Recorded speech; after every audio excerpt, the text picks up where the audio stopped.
All right, what is going on, everyone? And welcome back to the Mets Weekly Podcast. We are live at this very moment on YouTube and on X to discuss the latest news and rumors all off-season long in Mets land. But before we get into that, I want to remind everyone to subscribe to the Mets Weekly YouTube channel if you have not already for weekly episodes of our show that are now recorded every Monday night, typically at 7 p.m.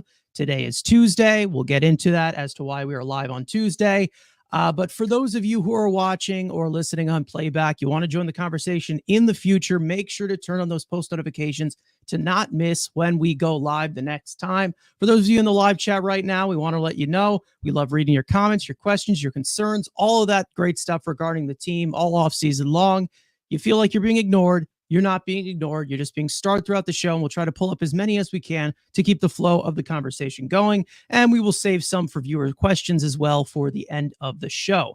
Make sure to follow Mets Weekly on X and on TikTok for future content over there all off season long. And for audio listeners, make sure to follow us on any of your favorite listening platforms to not miss the audio version of new episodes that go up at 9 a.m. the following day that these are recorded. So without further ado, let's get into episode number 102. And we are recording 102 on a Tuesday. And there's a main reason as to that, and that is because of me. Now, I formally want to apologize for anybody that was anticipating this show on Monday, because we did say we were going to do it every single Monday.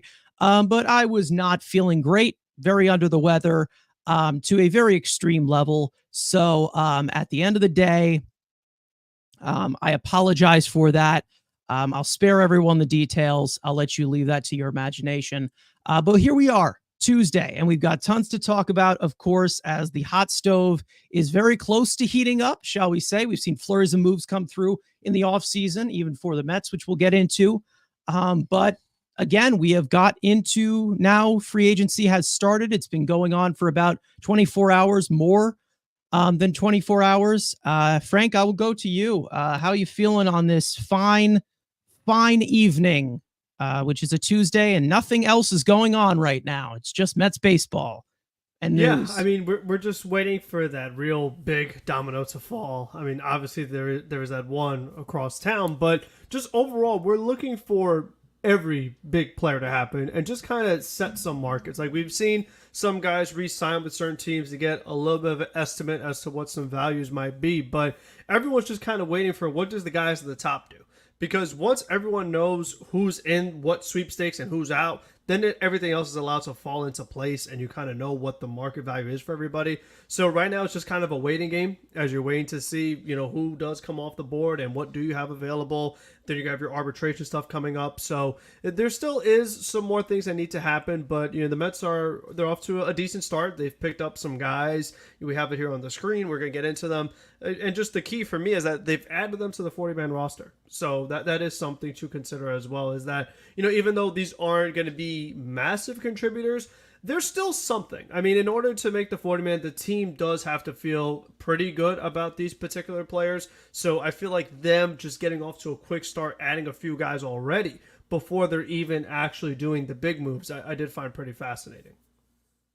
Yeah, obviously, I think that we all are going into this offseason with some high hopes. Let's just say that. We've talked about it before. The Mets have a lot of financial flexibility with money coming off the books. And, we do expect them to use a lot of that financial flexibility, as David Stearns has definitely said multiple times now already, that they are looking into free agency. They're looking via trade as well. There's tons of things that have been reported ever since our last show, of course.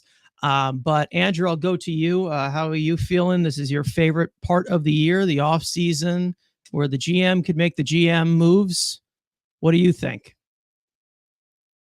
Yeah, again, we're at the GM meetings. We've already, we've heard our great Lord talk a few times. And David Stearns have talked to the media twice. We've got some interesting nuggets from there. We obviously have the player options and team options declined and accepted, whatever. We're still waiting potentially for the next big domino, that being the non-tender deadline, which is in about 2 weeks. So we still have potentially another crop of free agents that could be added to this relatively average group of free agents. There was a generational talent, then a gap, and then good players, and then just at everyday, okay, average MLB starter types.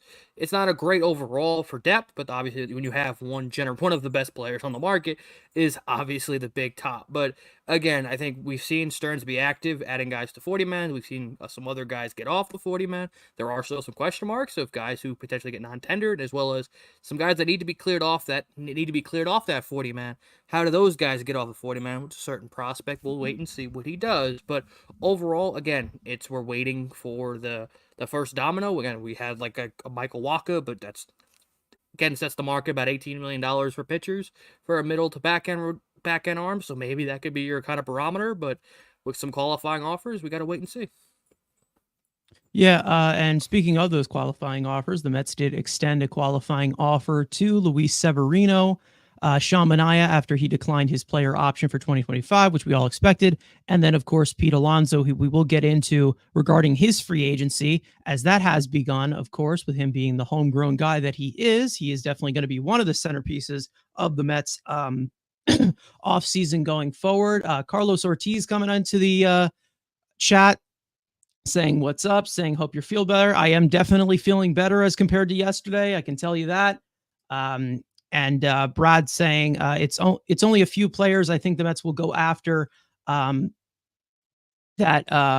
have a qualifying offer attached to them. Soto, Burns, Santander. I mean, I definitely would be open to going after any of those players, of course, going into this offseason. We'll get into Juan Soto, of course, later on.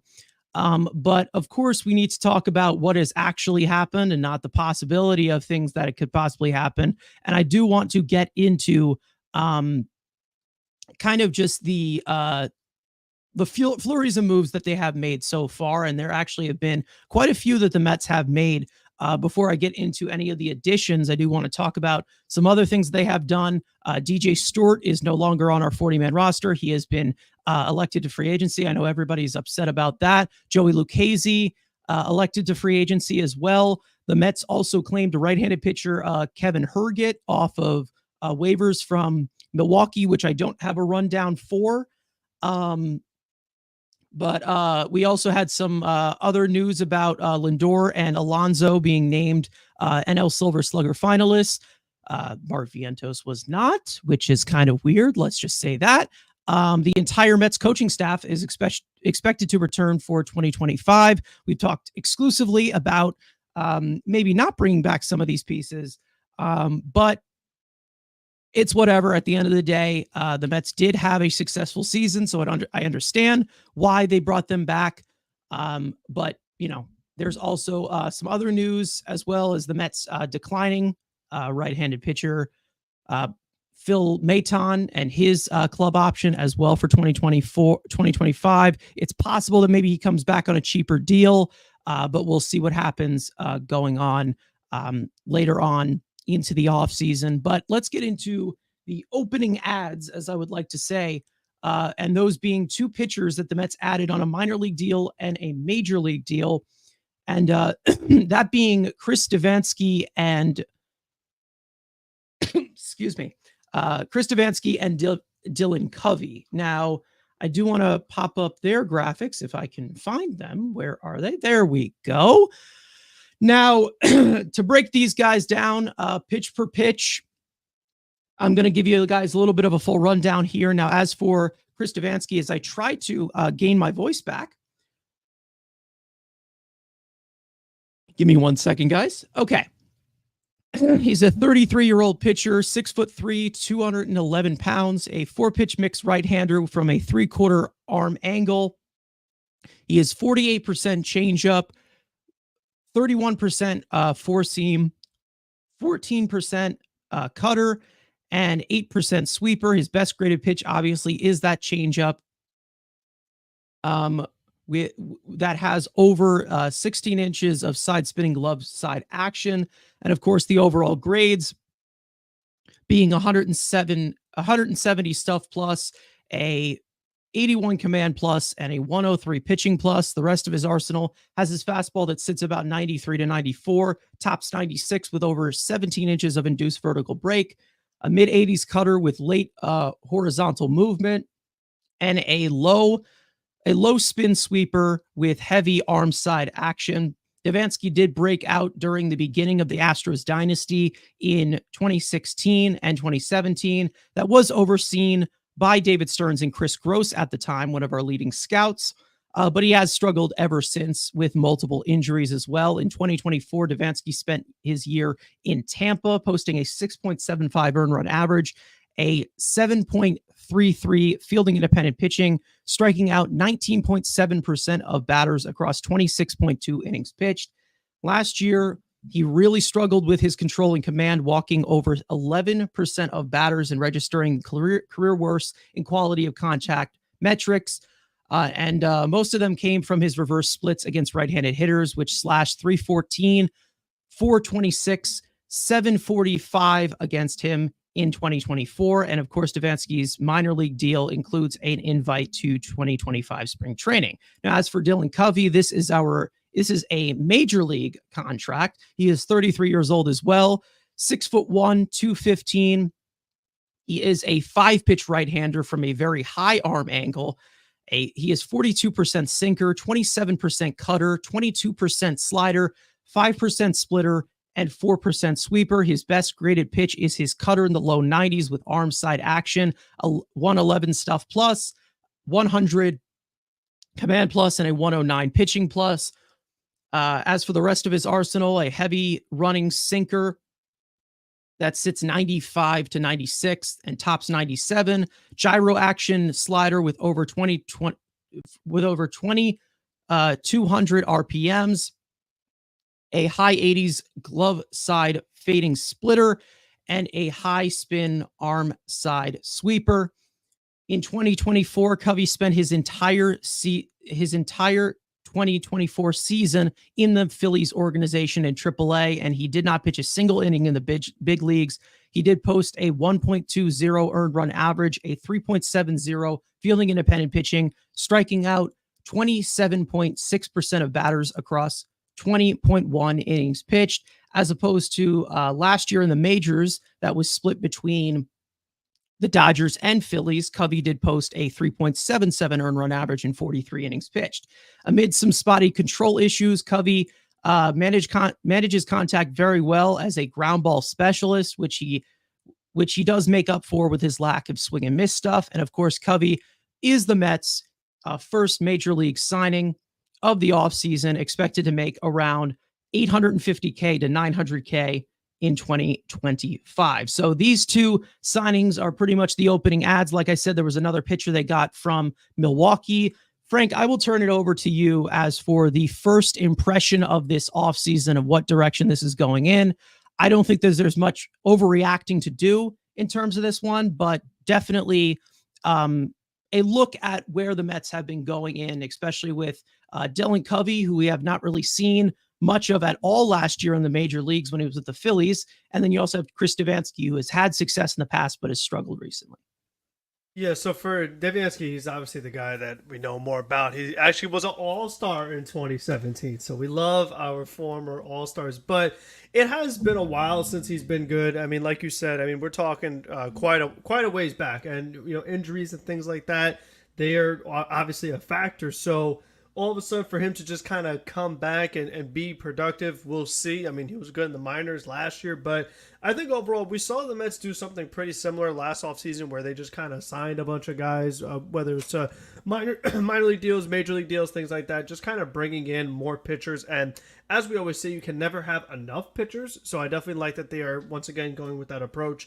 And we definitely found it very evident in the postseason where we're like, you know what, even though the Mets had signed a good amount of guys we felt last offseason, most of them got hurt as far as the depth pieces. So that's why we say it still is never enough. Even when you feel like you have enough, you still probably don't. So getting some more is definitely a good option all the time. So we'll see if, since they have worked with Devenski in the past in Houston, maybe there's something they could tinker and find and make the most out of.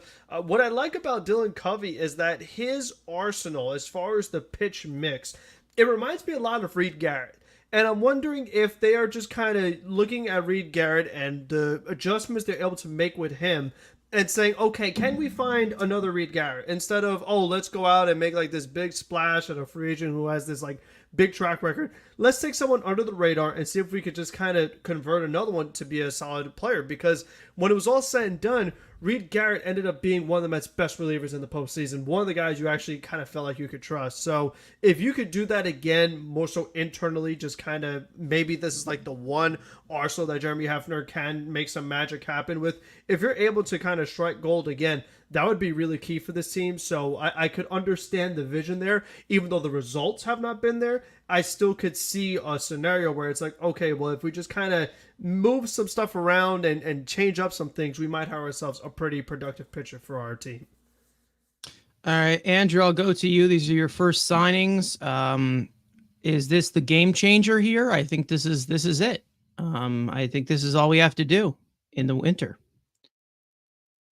I mean, we had, like Frank said, we had a former All-Star. We had, this guy's got a sinker cutter mix, so that's good in MLB The Show. I mean, these are two generational talents. But in all seriousness, again, this is kind of what Frank said, and we saw last year with Stearns, was just bringing a bunch of minor league guys to spring training, because again, like we've said, we can never have enough starting or bullpen arms, especially. And you saw, like Frank said in the playoffs, you're just throwing two really guys you trust, because the rest of the dartboard, nobody else was hitting. This is what you do at relievers, and this is what Stearns is doing throughout his whole thing. He's gonna sign or trade. Let's say he trades a guy for 3 random single A pitchers. Eventually one of those guys is going to hit. So this is what Stearns does. Of course, would we love him to go to the upper echelon of relievers? Of course. But again, when we're talking about relievers, they don't, they're the most feng shui type spot. Sometimes they have great years that you could sign them a 4-year deal. 3 of those years could be ass. You might get 1 good year out of it. So this is what, again, $800K, slightly above league min. And also from Phillies, obviously I see a lot of other teams, Phillies fans, are saying, in Covey's case, he's kind of a swingman, so maybe does this indicate maybe Jose Budo going back to the rotation, or is maybe, again, there's multiple aspects of this. So, I mean, and Devenski obviously had a lot of success in Houston, hasn't had that success since leaving. 26-17 Astros, I wonder how you had so much good success and have him in the same sense. Besides the point. But again, this is what, when you can get like 90 minor league deals, you bring all these guys to spring training, and you hope you get 7 that hit in that bullpen. And again, even like the 7 you're going to leave from spring training, we saw was different from the 7 in mid-June. So just to have enough arms in the pen, yes, would you like the sexy names? Of course. There's a current guy that's, potentially getting flipped in a minor league, or Seattle has. I'd love to. That's a Stearnsian type move. I would cry if that happens. But again, I would expect more of these type of moves of these guys in waiver claims. We're like, who the hell are these guys? And you like Reed Garrett last year, you just hope a couple of these can, hit. And you're like, okay, then you're building that kind of Milwaukee bullpen where you look at besides Devin Williams, nobody knows any of these other dudes. And hopefully, again, Stearns can bring that appetite. And Jeremy Hefner, is this pitching wizard. You put those two guys together, you can have one of the best bullpens in baseball. And for me, when the Mets made the hire of Stearns, that was maybe one of my things I was looking forward to the most, was seeing what he did in Milwaukee time and time again, of always having really good bullpens without having the craziest names. And like you said, a lot of guys that you never heard of, but just seemed like year in, year out, they just had so many good pitchers. And I was always very jealous of that, because we've seen the Mets overspend on veteran relievers so many times, and it has not worked out. And while that's happening, I was always thinking to myself, man, if only we could be like the Brewers and get these guys who you don't pay much and they end up being really productive for you.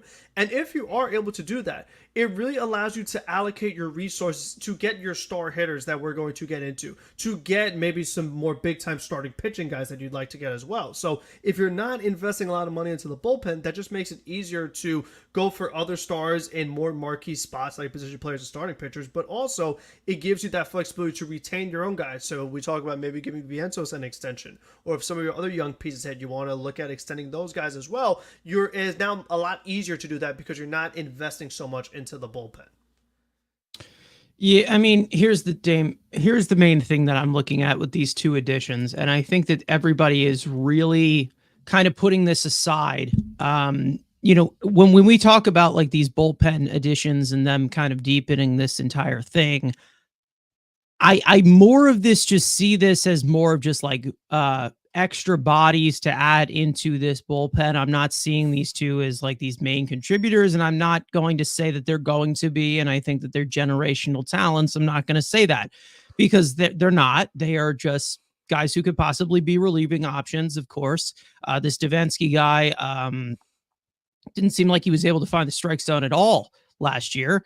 As for Covey, it seemed like he had a really good year in the minor leagues. Maybe he can bring it up a little bit of a step further. Like Andrew just said, he could possibly be a swing man. Maybe he gives you some extra innings as well. I don't see them as big contributors whatsoever, but I also do see a Mets bullpen from last year that got banged up a lot. And I saw a lot of injuries from that Mets bullpen, not specifically from the rotation that much outside of Senga, but from that bullpen, we went through a lot from guys just pitching like absolute shit. When you're talking about Jake Diekman or Adrian Hauser for majority of his Mets tenure, or you're just talking about guys who got hurt like Brooks Raley or Danel Nunez. I mean, you had quite a few pieces in that bullpen that went down, and you're going to need these types of bodies, whether you're talking about it being Dylan Covey or Chris Devenski or whatever you're talking about from some of these additions, even when you're talking about maybe Kevin Herget, who they just got from Milwaukee. When we talk about these types of pieces, they're guys to maybe look at in spring training, but they're also guys to maybe look at for, okay, maybe we need somebody who's tired out. Maybe we need somebody to replace some pieces in this bullpen, because we saw a lot of bullpen turnover throughout this entire season as well. And I'm sure you're going to see plenty of it once again when you're going into 2025, not just because I feel like there's going to be a lot of bad relievers, but I also think that there's going to be a lot of injuries, because that's just basically how it's going to be with the pitching position no matter what. Not to mention the inconsistencies of relievers. 100%, it is never bad to add pitching. Never is. And, if some of these guys hit, they don't. Frank, you mentioned that he looks like a arsenal of Reed Garrett, Dylan Covey. He also has the beard that Reed Garrett had. So I don't know if they're cloning him in some point. But I think that when you see Stearns kind of making these additions of these types of pitchers, you knew that pitching is definitely going to be a central thing until the Mets actually have some of these pieces, that can actually provide in the system, or whether they have cost controllable pieces they can put in there. They're going to be looking for bullpen arms every single offseason. They're going to be looking for rotation arms. We know that's going to be a point of emphasis in this offseason, with 3 of our main starting pitchers going on the free agent market. So it's definitely something to look out. Of course, with pitching, we know that there's going to be some other pieces that are going to be take to look at. Of course, with some offensive pieces going into the free agent market. And I do want to get into the offensive piece that is going on to the free agent market, because I don't think there's anything else, unless Frank has something. Yeah, just a couple more points. Number one, with Covey, one more comparison. He doesn't have the velo that Reed Garrett does, so it's not as easy. It's just, we'll just make him Reed Garrett because they throw the same pitches. It's not as simple as that, so we'll see kind of what else they have to do to make it work for him. But for the Mets this past year, they used 35 different pitchers. So, you could only carry a certain amount. You basically had to use like 3 staffs worth of pitchers. So that's why we always say like there's never enough, because some of these guys that they used, like you mentioned, they were very bad. I mean, they were very, very bad. I mean, we saw some guys that just did not belong on a major league mound. So to add as many as you can, is very, very important. Yeah, I mean, we already know about the need of quantity in this situation. I mean, I've talked about it with the rotation of kind of like keeping that quantity into their advantage of guys who can't go deep into games. They can, use them every 6 days. We've talked about 6-man rotations before, but when it comes to the bullpen, we'd like for it to be a little bit deep, and you see if you can, scratch out a minor league signing of guys who can maybe contribute. We know that Chris Devenski and Covey have both been on major league rosters before, so they've had somewhat of success. Maybe one a little bit more recent than the other. But, when you're looking at it from a minor league deal perspective of Devenski, who's really struggled recently, you can't go wrong with it. And if he's not well, you just move on in that situation. Darren Rivera coming in, saying, "What's up?" Of course, LGM. Meanwhile, in Syracuse, New York, I love that name. He's saying Stearns was my favorite free agent signing. Yeah, definitely a great domino effect. Let's just say that. Very successful year for the Mets in 2024. Can't complain whatsoever. Now, speaking of going into free agency, like I said, we all know who the big bat is. And I think that we have talked about this we've had this discussion many, many times of how we looked at it during the season. We know that, to be honest, on the market as of right now, it's been a little bit the same, I would say, with the whole situation of the year that he's had. But let's get actually into Pete Alonso, because I do want to talk about the full timeline leading up to now of what has been going on regarding him. We know that we saw some reports about the Yankees checking in on him. We knew that was going to possibly happen because they have a need for a first baseman. I don't think that there's going to be much there, because I just don't see Alonso really fitting that type of Yankee thing. But whatever, that's a different story. But as for, as I like to call it, maybe the big man pending, I don't know. We heard from David Stearns last Wednesday during his closing press there. This graphics was supposed to be used last episode, actually, but it still applies to as of right now. David Stearns saying in his closing presser that he's a great Met. I hope we have him back. I think we both understand this is a process, and everyone's got their own interest. And Pete deserves to go into the free agent market and see what's out there, and then ultimately make the best choice for him and his family. How Pete is as a person is important. What he means to this franchise is important. Who he is as a player is also important. What he contributes on the field. There's no magic formula to this. There is no equation that spits out what all of that is for us. And there's judgment involved. There's evaluating the market involved. And we'll see how this process throughout the offseason. I think Pete has been a foundational piece to this organization.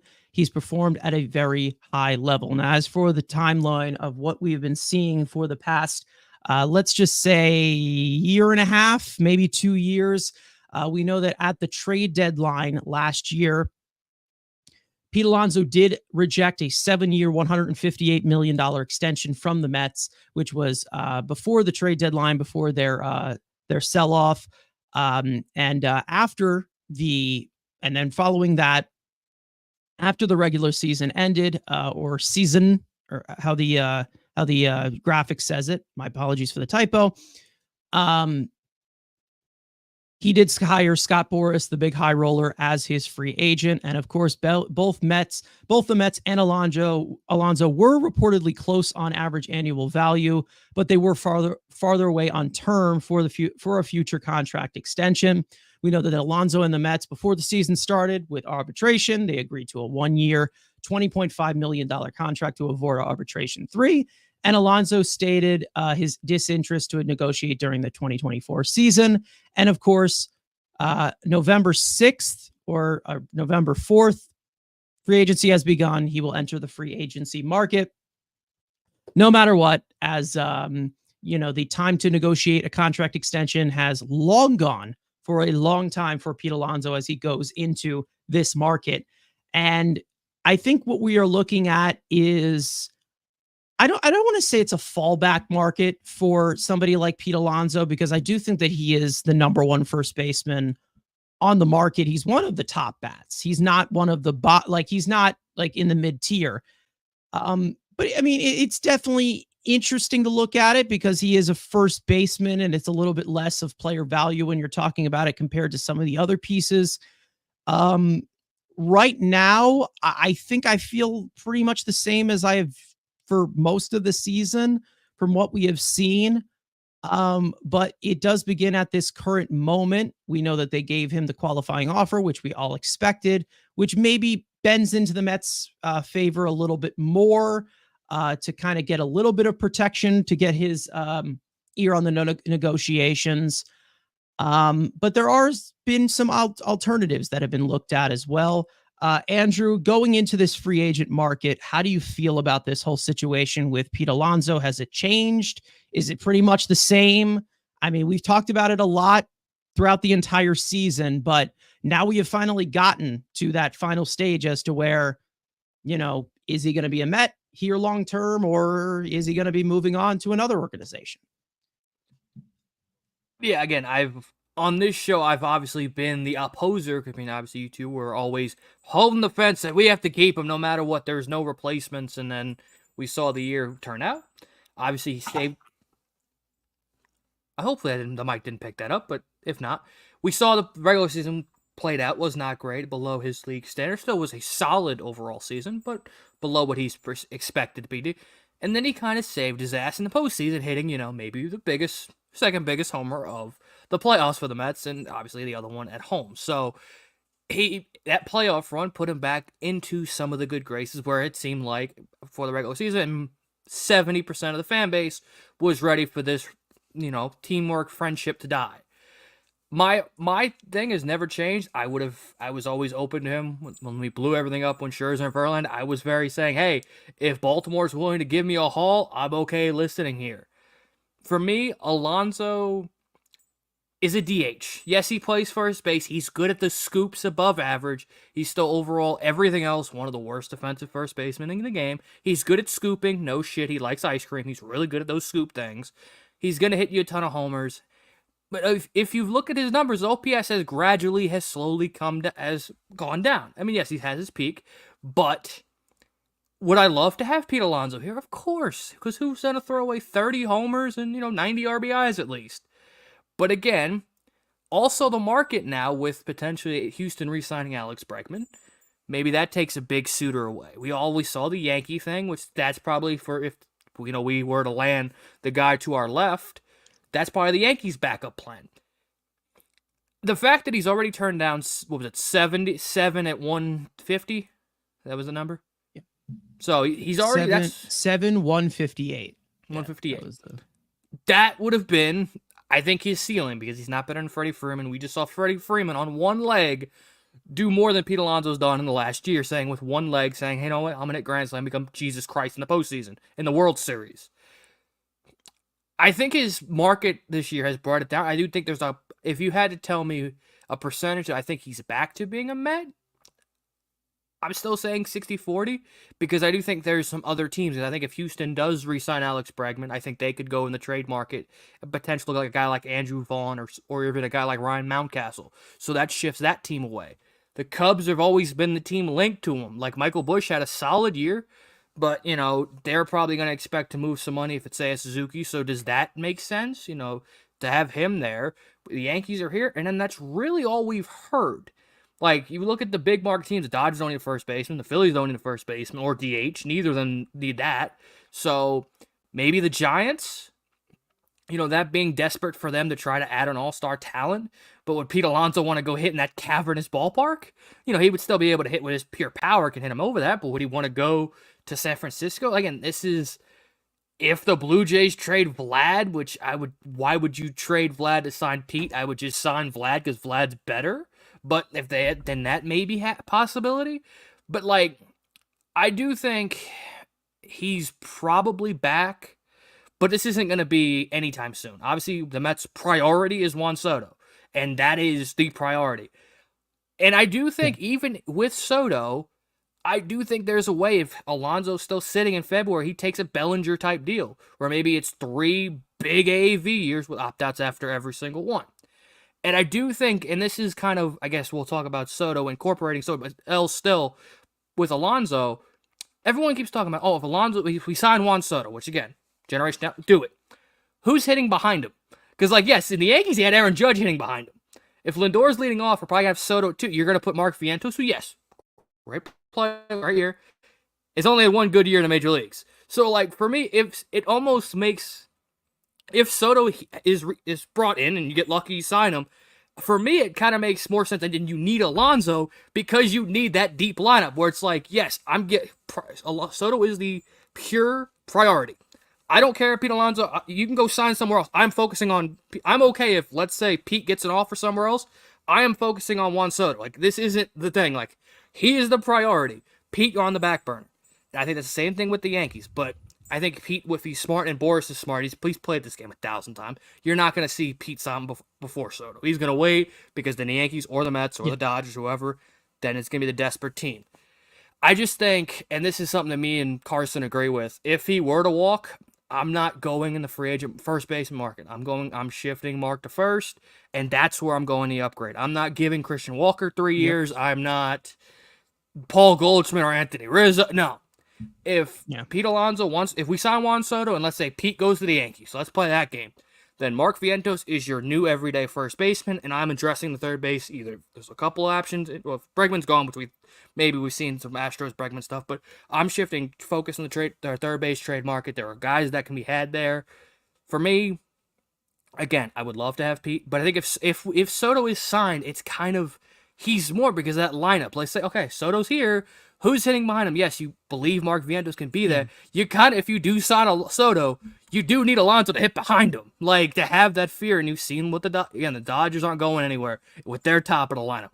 The Phillies, again, they didn't hit for shit in the postseason, but that team and that lineup. Oh yeah, the Braves are getting their big core back, so it's kind of you need both. If you get Soto, it's kind of like okay, you can't let Alonso just go to the Yankees because again, you're trying to battle with these national teams. You need that lineup. But again, he kind of saved himself with that postseason run because for me, I was ready to let him walk, give him the qualifying offer and then go test. But that playoff run did save him in the fans' perspective that the guys that were kind of on the fence of shipping him out of that playoff run did help him. But again, like I said, he's not the priority. If he's looking for term, I think he's gone. I think Stearns is going to have his number and that's going to set. If somebody goes higher than him, I don't think Stearns is going to get no bidding war with him. I truly don't. So Stearns is going to put a number on him and let's say it's 5 years. If the Astros give him 6, I think he's a Houston Astro. I don't think Stearns is going to give a shit about the homegrown, No, we know how Stearns is. Stearns has a set number.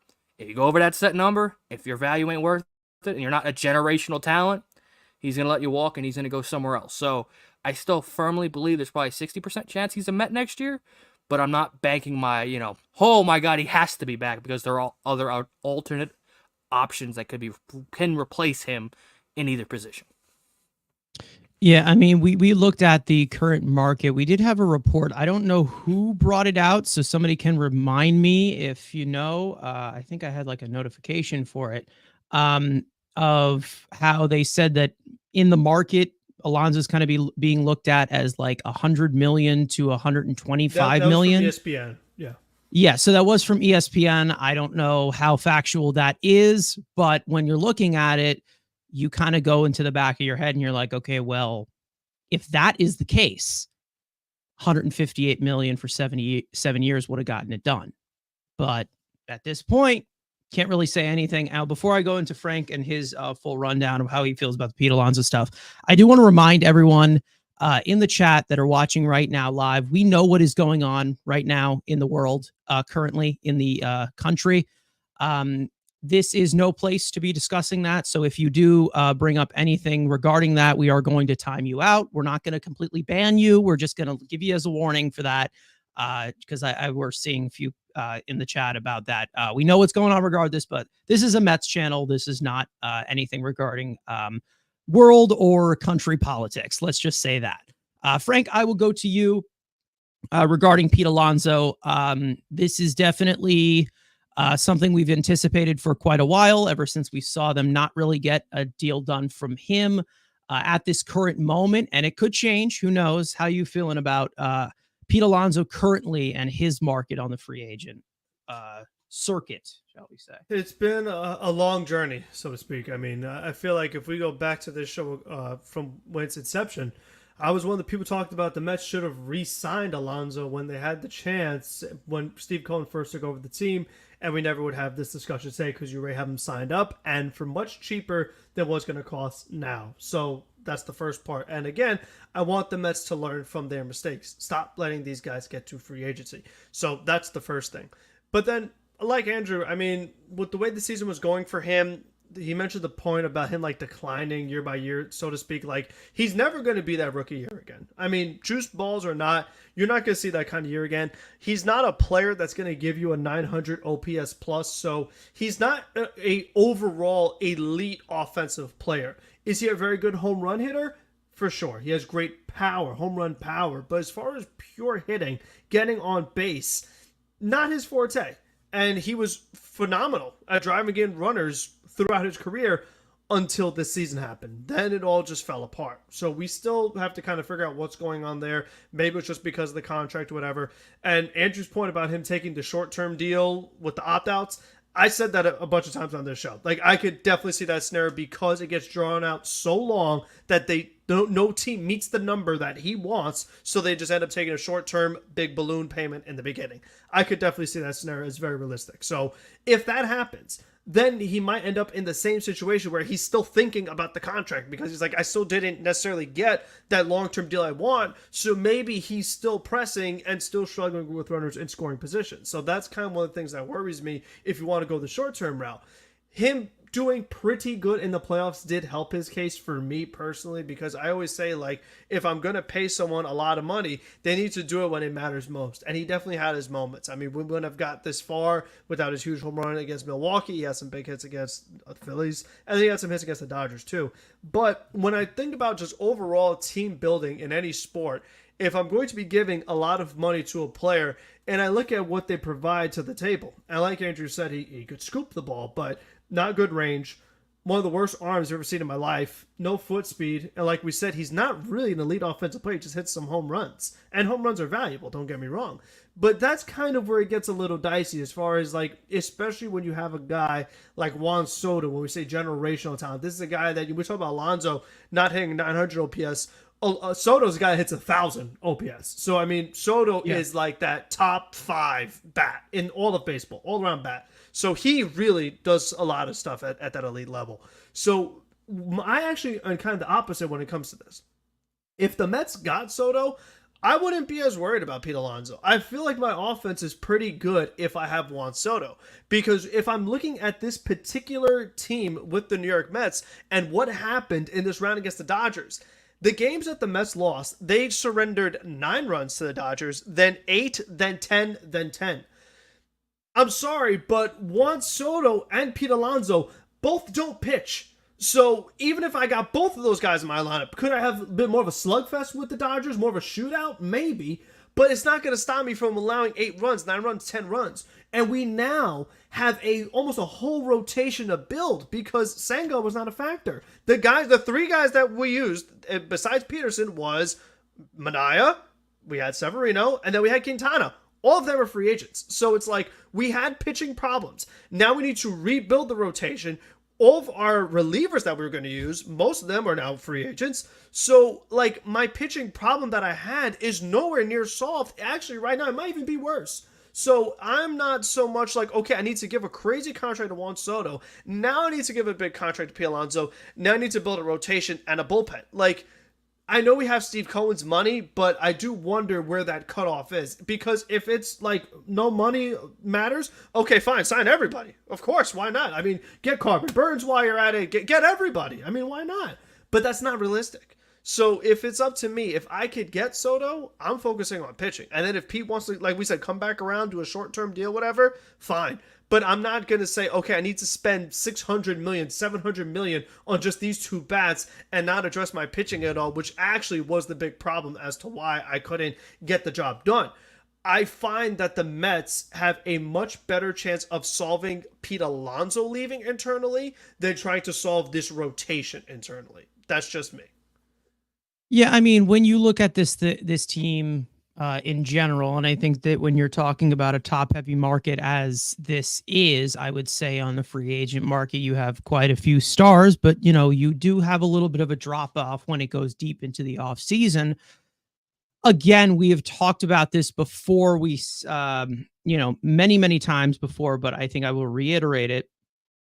As Andrew just said, when it comes to Pete Alonso going, I have put my faith into Vientos that he can be the everyday first baseman because he's shown that he's a viable bat. we didn't know if he was going to be a viable back going into this year. I get it that he had just 1 year of great type of stuff, but there's also some guys on the free agent market who have also had one great year and are going to get paid off of that. And when we talk about, going off of that type of things of like these hitters that are projectable enough, I think that Mark Vientos, I don't think that there's high of a ceiling as compared to what he did this year. But I do think he can continue to repeat it. And I'm willing to put the eggs in the basket to say that I think that he will possibly do that going forward, because I know that he is going to be 25 when the next season begins. And it's very, very possible that you look at something like that and maybe they address the third base market in that way. So there is different ways to look at it. Of course, we know that Ronnie Mauricio, maybe he gets some reps at third base. We know that the rehab is kind of slowed down for him. But when I look at Pete Alonso, I'm not aggressively trying to keep him. Like, I'm not really continuing the back and forth. I'm not talking about this bidding war or anything. I'm talking about it as, well, we offered you 125 million just now. You don't want that? Okay, let's go to 140. Let's go to 145. Let's go to 100. I'm not doing that. It's either he gets one offer, maybe he rejects that. Maybe they retool the offer a little bit. He rejects that. See you later. You can go and find whatever you want on the free agent market. And I tell you right now, he ain't getting anything more than 158 million that we offered him. What was it, last season at the end of the trade deadline? So when I look at it from a first baseman perspective, we've talked about the Mets, and this is something that hasn't really aged well in that sense, as where we've talked about Pete Alonso being the one that kind of drives this offense and kind of being one of the pieces as to why, if he doesn't hit, nobody else hits. He really was not hitting at the level we are used to from Pete Alonso. So, and the Mets offense was still able to get the job done. It was streaky, but they were still able to get the job done. If we had a consistent Pete Alonso, it probably would have been a little bit different, but we really did not have that type of Pete Alonso last year. And if we're talking about him regressing into his 30s, I think that to the means he will be able to produce better than he did in 2024. I think that if you're talking about that typically, but when you're talking about the big hitter that he was in 2019, way out of the picture now for me. If you're talking about 2022, maybe a possibility there. But other than that, I know that he is a big contributor to an offense, and he could be a possibility.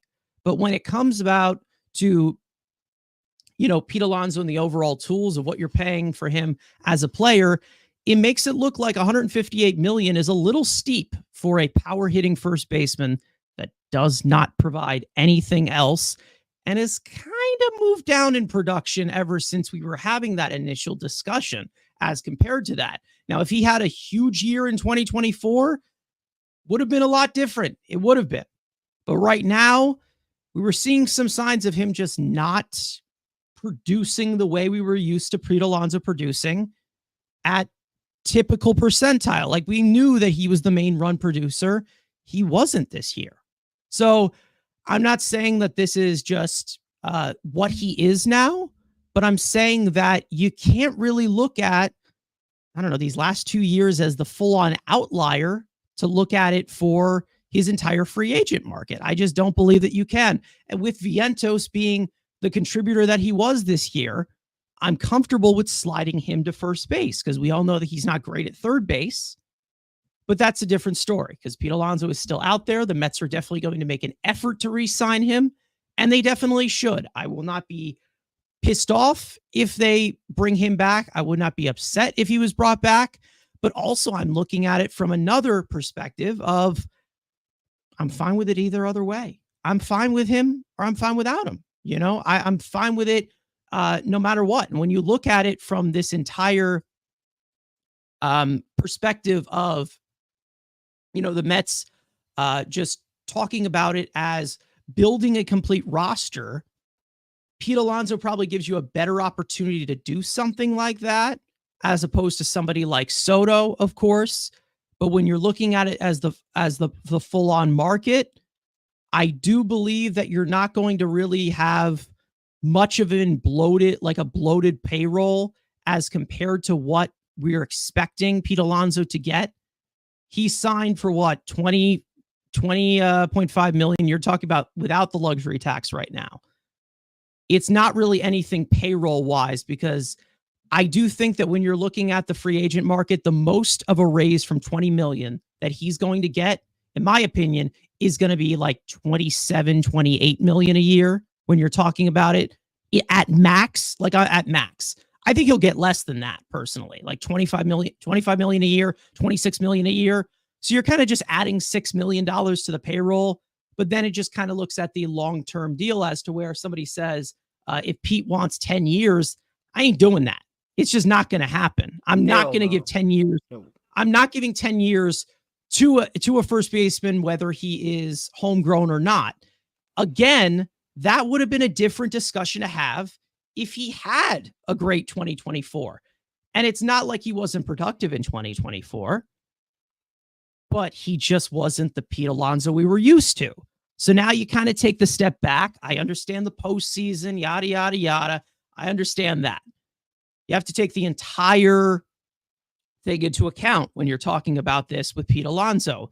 It was not a great year from the 100% elite skill that he's been known to have, being driving in runs, producing offense. He wasn't doing that this year. Not at the clip that we're used to.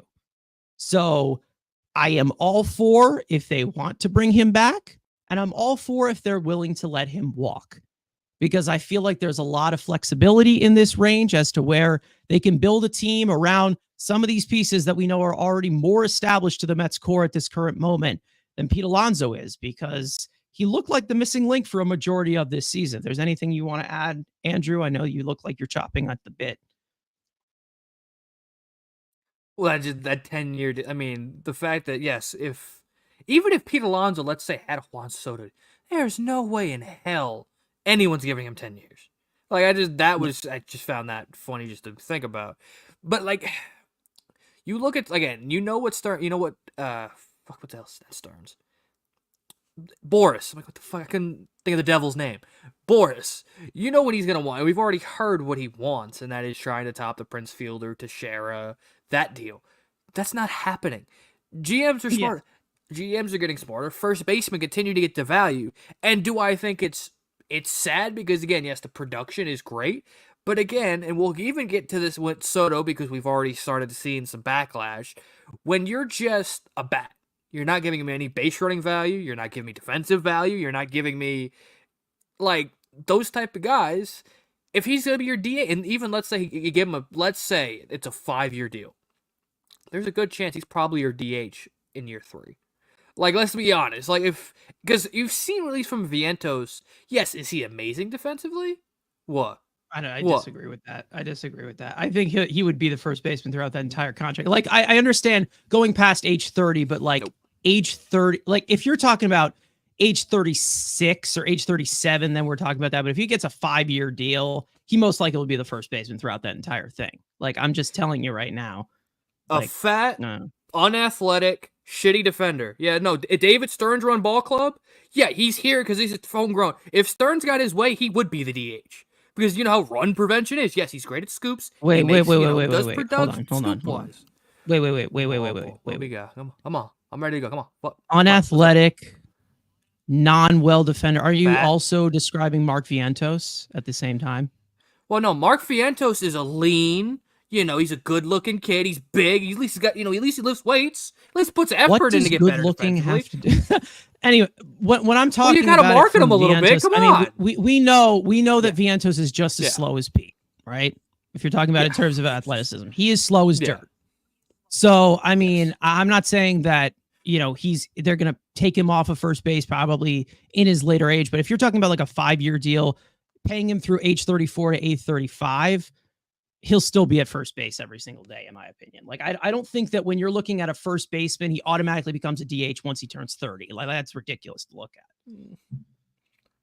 let's play this game. Who's improved more defensively since they've been called up? Alonso since his rookie year to now, or Mark Vientos in? You've already seen him try to get better. I'm not saying I ain't calling him Nolan Arenado, but what I'm saying is, if David Stearns if you ask David Stearns what would he prefer as first baseman, better defensively, he's gonna say that every single time. That's the biggest piss versus shit debate you've ever had. I think when you're looking at it from like Vientos and Alonso defensively, they're both not great fleet of foot or with their hands or whatever. And also Vientos hasn't been playing first base. I mean, he also Vientos also hasn't played first base. Yeah, that's the one thing. And then one of the other things, I mean, I think everything that all of us can in agreement right now is that the concern we have with Alonso is the years thing. And that kind of goes with any free agent, but in particular with Alonso, the fact that he's already 30, it's like now you're paying for every year after 30, which is really something you never want to do in any sport. So that's the first problem. Yeah. But like we've talked about, when you look at the alternatives, every single first baseman free agent is 30 or above. So that external younger option is not a thing. So no matter what, you are paying a 30-year-old first baseman if you do go free agency. Like, we could talk about Vientos, and maybe down the road we could talk about Clifford if we're really getting really crazy and getting really hyped up about our internal pieces. But other than that, I mean, this is kind of what you're stuck with. And it's like we always say, okay, well, number one, you're moving Vientos to a pretty new position and seeing how that goes. And although we do have our defensive concerns about Alonso, best scooper, I mean, you don't want to go from best scooper to inexperienced first baseman. I mean, that already is just not a great starting point. But then the thing is, okay, now we need a third baseman. And when you look at that market, it's like, if we're talking about, these guys like Juan Soto and maybe Santander and guys like that, the third base market is a drop-off. I mean, you're talking about Bregman and Moncada and just all these other guys that are veterans for the most part, all 30 and above. So no matter what, you're still, like, if you fix first, now you're going to third. And I've talked about maybe Ronnie with his body type profile is good as a third baseman, but now you want me to go inexperienced at first and inexperienced at third.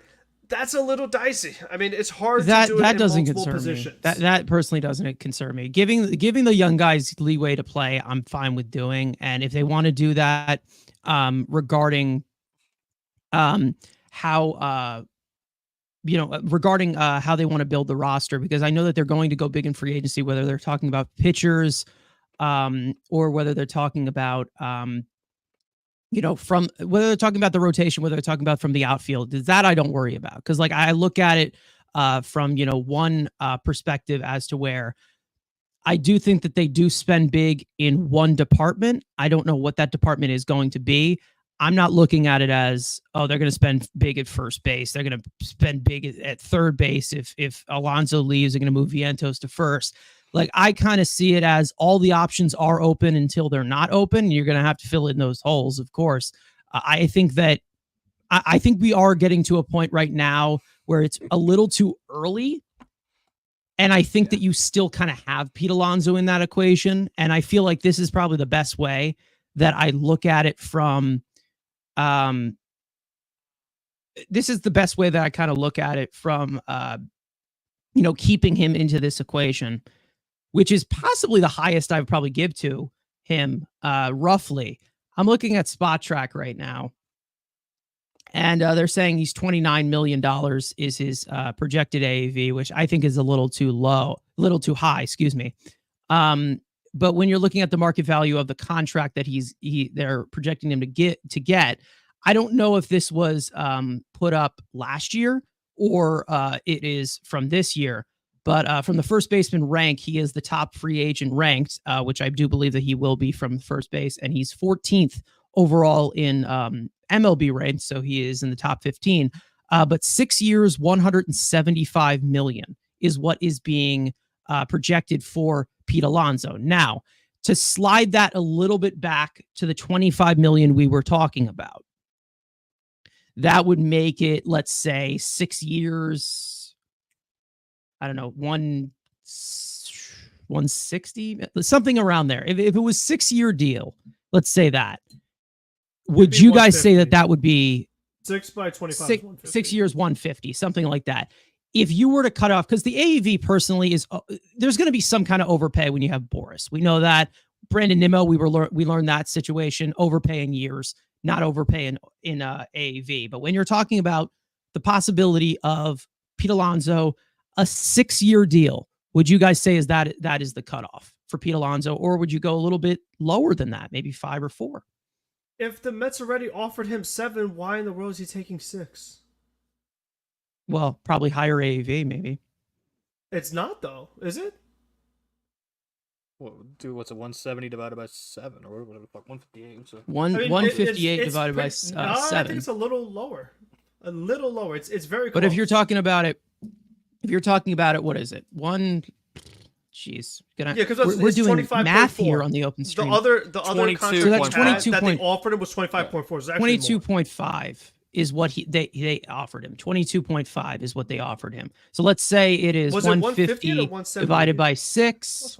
That would be 25 million. So that is a $3 million raise as compared to AAV with the original offer they gave to him. So I mean, that's probably more when you're talking about it AAV wise, but I mean, it's all really willing of which sides are willing to cave to that point.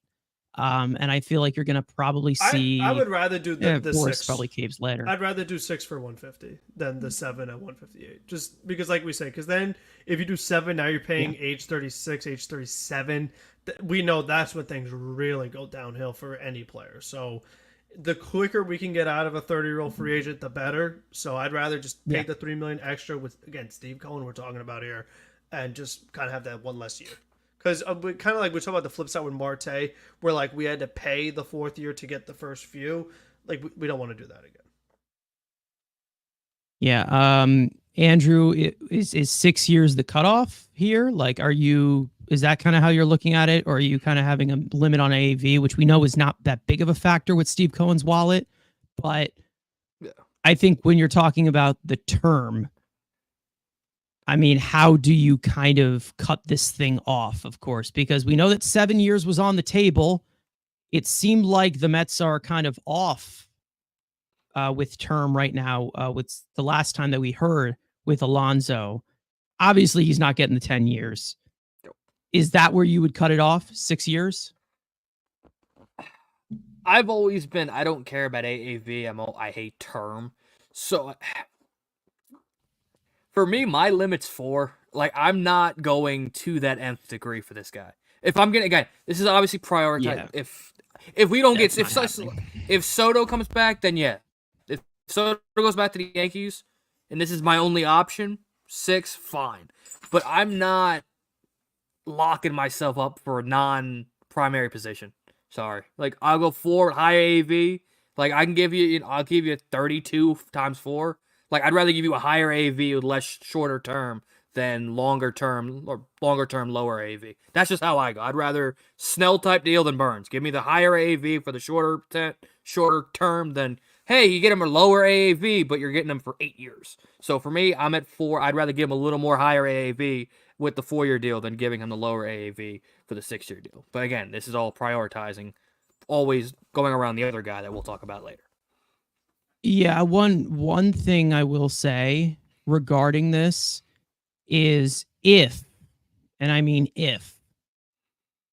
4 years is your limit, I feel like if you're the Mets and you say at 1 max, I'm only giving you 4 years, you get completely taken out of the Pete Alonso market. Like, that's kind of how I don't think he's going to accept anything until, like, whether you're talking about it from 6 years or 7 years or 8 years. I mean, like, I don't think, like, I don't see him wanting that in the process of that when you're talking about it like, oh, well, he can only take 4 years or he can leave it. Like, if you're actually looking to keep Pete Alonso, I just don't think 4 years gets it anywhere close to getting it done, especially with Boris, who has definitely been known to get a lot of these long-term deals, and not just talking about high AAV, because we've seen other high AAV guys that are not Boris clients.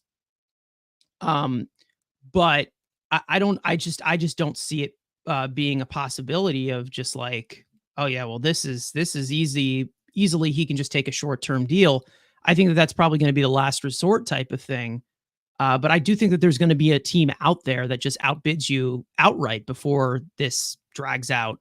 If you're just the only one giving them just the 4 years, I don't know who's hesitant to give a guy or give up a draft pick for him. obviously with the qualifying offer, but I don't know. I think that again, 4 years, it's like he's just going to laugh in your face in that regard. I don't know.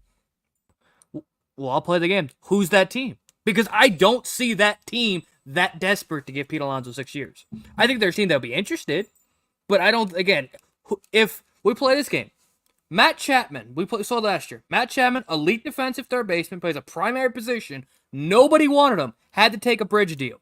Who is that team that is? I'm ready to sign Pete Alonso 6 years. I don't think this is going to be quick. There's not teams lining up. There's no Dodgers. There's no super big money team that always spends money who needs a first baseman. So my point is, I am not like, oh, I'm so desperate. I'd be like, yeah, Pete, Scott, try to find that 6-year deal. You're not getting it. There's no team unless the Yankees lose Soto. That's the only team I can see.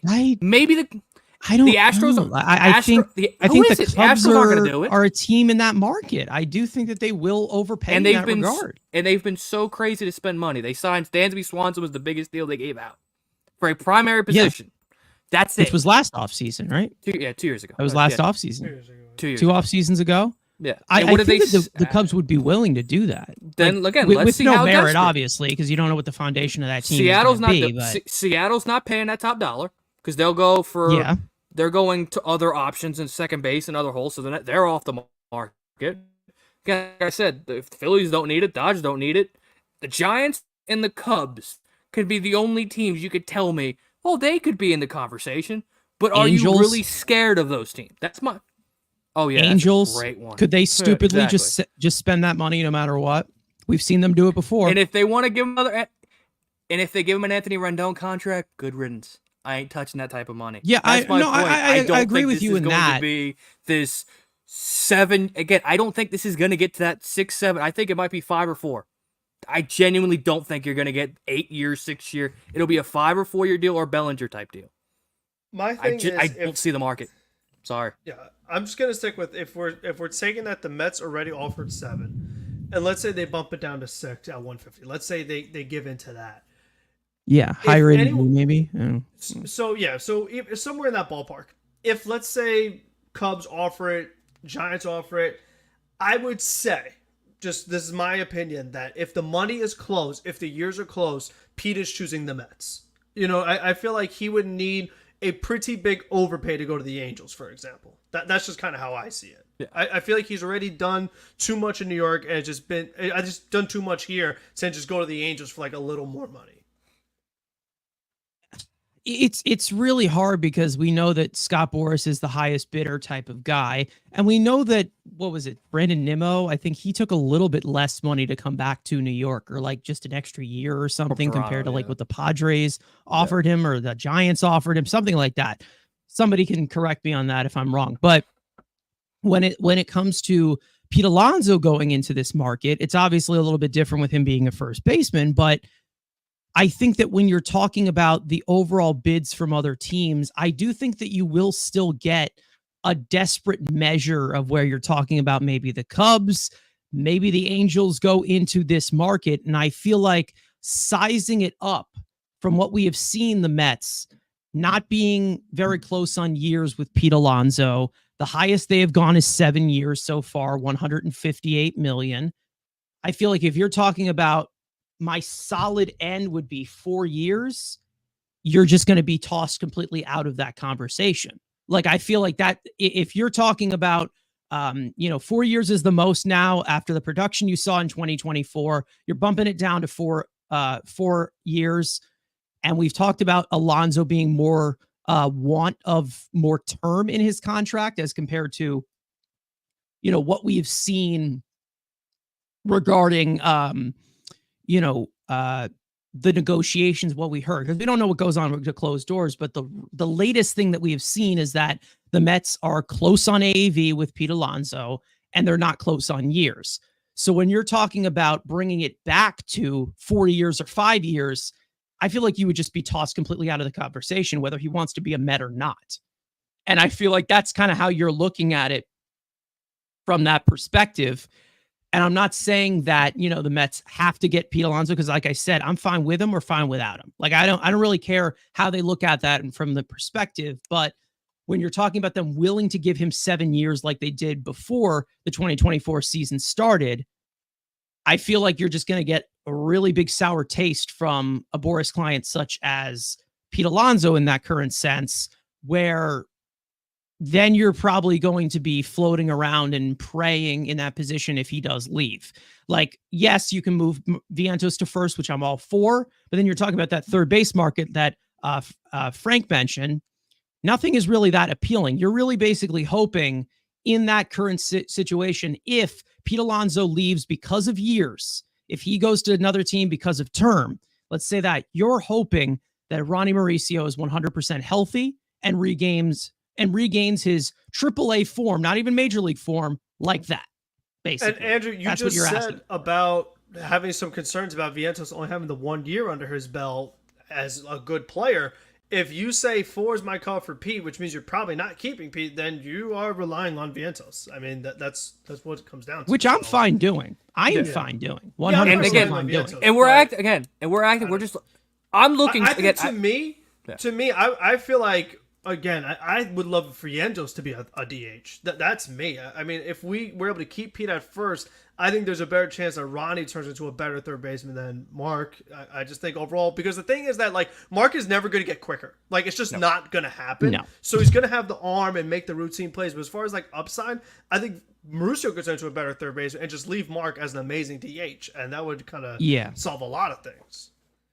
Yeah, I don't categorize Pete as a DH yet. Maybe there's a point in his career where I do. But I see Vientos more in that DH conversation than compared to somebody like Pete Alonso, who is going to market himself as a first baseman, and he should, because he has been one for 6 years now in his major league career. And I think that's kind of how out there, I look at it. Like Goldschmidt, Freeman, all these guys, like, and they're obviously Gold Glovers, but they're over 35, all still playing first base. Like that list I mentioned, like Christian Walker, the hot name that everyone's going crazy about. Like, he's going to be 35 and playing first base. So that's like the one position that guys can, Rizzo, like, these guys can be on the older side and still be able to kind of stick them over there, be fine. As long as you could just scoop it, which is really standing still and just catching the ball, they could still play it. Meanwhile, third is not the same case. Like, third, this is a good point coming from Jay as well, saying Vientos could easily have a sophomore slump. Counting on that same production is a big risk. It 100% is. I think the pitchers have already figured out how to get Vientos out, and he's going to have to make that adjustment. He's made a lot of adjustments in his first year. Like, he has made a lot of adjustments in his rookie year. Prolonged slumps. So, I mean, I'd say that he's made adjustments better than a younger Pete Alonso did when he was here, because we saw some of those flaws at the beginning there, even with the historic year he had. We talked about this year, but Vientos was better on the outside pitches than Alonso was. And the guy is like, I mean, how many years younger? Than anybody, to be honest. Yeah, so the whole team. Entire team. And that's one thing, too, like, we talk about, like, what do we project for Alonso? How many hitting coaches has he been through already in his career as a Met? And you feel like it's going to be more if all of a sudden we see some kind of similar things happen. And right now he has 2 hitting coaches. You know, so like that's why it's kind of hard to forecast. Like, you know, we've seen certain things from Alonso, but it just feels like there's been so many different things changing as far as like who's batting behind him and who's the coach and like all these other things, that it is very hard to just kind of forecast like what is he going to be over the X amount of time. Yeah, I mean, I do want to continue the Pete Alonso discussion throughout the entire offseason, because I know that he's going to be one of, the centerpieces for this offseason, but there's also going to be another centerpiece, of course, for pretty much the entire, the entire world of baseball. And that being Juan Soto. So let's finally talk about the big fish. We have definitely pushed it off to offseason talk. We have now reached the offseason. Let's get into Juan Soto. Now, we did see quite a few reports, like the day after of the World Series ending, that the Mets were one of the teams to call about Juan Soto. And we all knew that that was going to be a factor. We all knew that was going to happen. We know that Boris's cell phone is always ringing. He's a very busy guy, and he's so popular and important. But when it comes to Juan Soto's market, we know that there is a lot of tactics regarding Soto and his agent that are going to they're most likely going to be put on blast. We know that there's going to be a lot of leaks from John Heyman throughout the entire offseason, 100%, because he is one of the big Boris mouthpieces. Now, when we're talking about Juan Soto in general, in the Mets perspective, we did just get Buster Olney. That's a forbidden name. We did just get Buster Olney talk about it on Baseball Tonight, saying that the Mets were the first team to call for Juan Soto and are being super aggressive. We've also seen a lot of reports. We don't know if they are accurate or not. I'm not going to say they are, but I'm just going to be the messenger, so don't shoot me. There have been reports that the Mets will do whatever it takes to get Juan Soto into a Mets uniform, which this is definitely the type of player to force to those extremes, 100%, because Juan Soto is a generational talent at his age going into the market, stuff like we have never seen before. So when we're talking about Juan Soto in his market, it's going to be interesting because I feel like this is not, the first we have heard of it. This is not the last we are going to hear of it. He's going to be the centerpiece of the offseason for all of the league.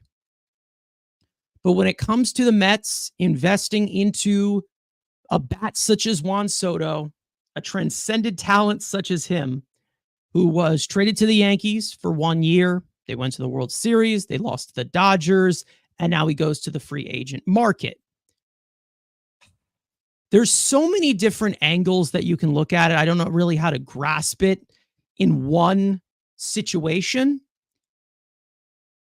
But currently, the Mets' chances we know are high because we know about Scott Boras as going to the highest bidder. The Mets have everything in their power to possibly be that highest bidder. Andrew, I will go to you regarding Juan Soto because this is a conversation we have put out for a long time. We know about Juan Soto and his anticipated free agency. We knew he was going to go to free agency because he's a Boras client, no matter what team that he was on.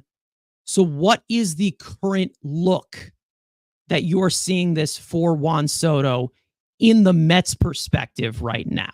What do you think? This is what Steve Cohen was supposed to do. When you got, yes, we've seen great players on the free agent market. They didn't touch Aaron Judge because there was that handshake deal that the Mets and Yankees aren't going to bid with each other to bid up Judge. Okay. Ohtani told us to fuck off, and he wanted to go to the Dodgers. Okay. Yeah. This is the same conversation we had when Bryce Harper and Manny Machado were on the free agent market. These are 26-year-old superstars. And in Soto's case, is, if not the best pure hitter in baseball, one of the 3 best hitters on the planet. This is what you build your franchise on. And this is what Steve Cohen is here to do. And yes, it's going to cost a shit ton of money. I do not care. It is not coming out of my money. It's not coming out of my wallet. So the fact that we got people complaining about it, who cares? You're not Steve Cohen. It ain't coming out of your check. So who the hell cares? When you see this type of talent on the market, these don't, again, I said Bryce Harper and Machado. That was the last time where you had a 26-year-old superstar. That was it. Obviously, Ohtani and Judge we've seen on the market, but again, both those guys over 30. Both either have flaws or, a DH with it coming off an injury. We'll see what Ohtani comes back and pitches next year. We'll see. Just blew out his other arm today, so we'll see. That slows down the process. But again, Judge we couldn't get to. But this is what this is what Daddy Warbucks was brought in to do. And he cannot be outbid. He might go somewhere else. We don't, we have the general idea that he's just going to go to the highest bidder. That's what I truly believe. I don't think anything else is going to care. He's going to go to every single penny, whoever offers him the most. But let's play the game like this can't be a Yamamoto situation from last year. You need to be the highest offer no matter what. If he wants to go back to the Yankees, fine. If he wants to go to the Dodgers and be Kevin Durant, fine. You can't change that. But when everything is said and done, you need to be the highest offer, no questions asked. Because this is what the type of guy you put your franchise in. And if you bring in Juan Soto, you know how much pressure that takes off Francisco Lindor? Which this is something that Lindor has been the guy on this team. If you bring in Juan Soto and let Juan Soto be Batman and make Francisco Lindor, yes, he's still going to be the captain and all that, yes. But in the mass media's eyes, Ohtani, Soto comes in, you know how much pressure that takes off of Francisco Lindor? That maybe you even get a better version of Francisco Lindor because the hate that he's gotten for years is probably going to get shifted, or at least the attention-wise, get shifted to Juan Soto. Maybe you get a better Francisco Lindor now, and you put him in, let's say, the Robin role, and now you have your Batman? Yes, this is, and it's going to cost 14 years, 15 years. We also don't know what he wants.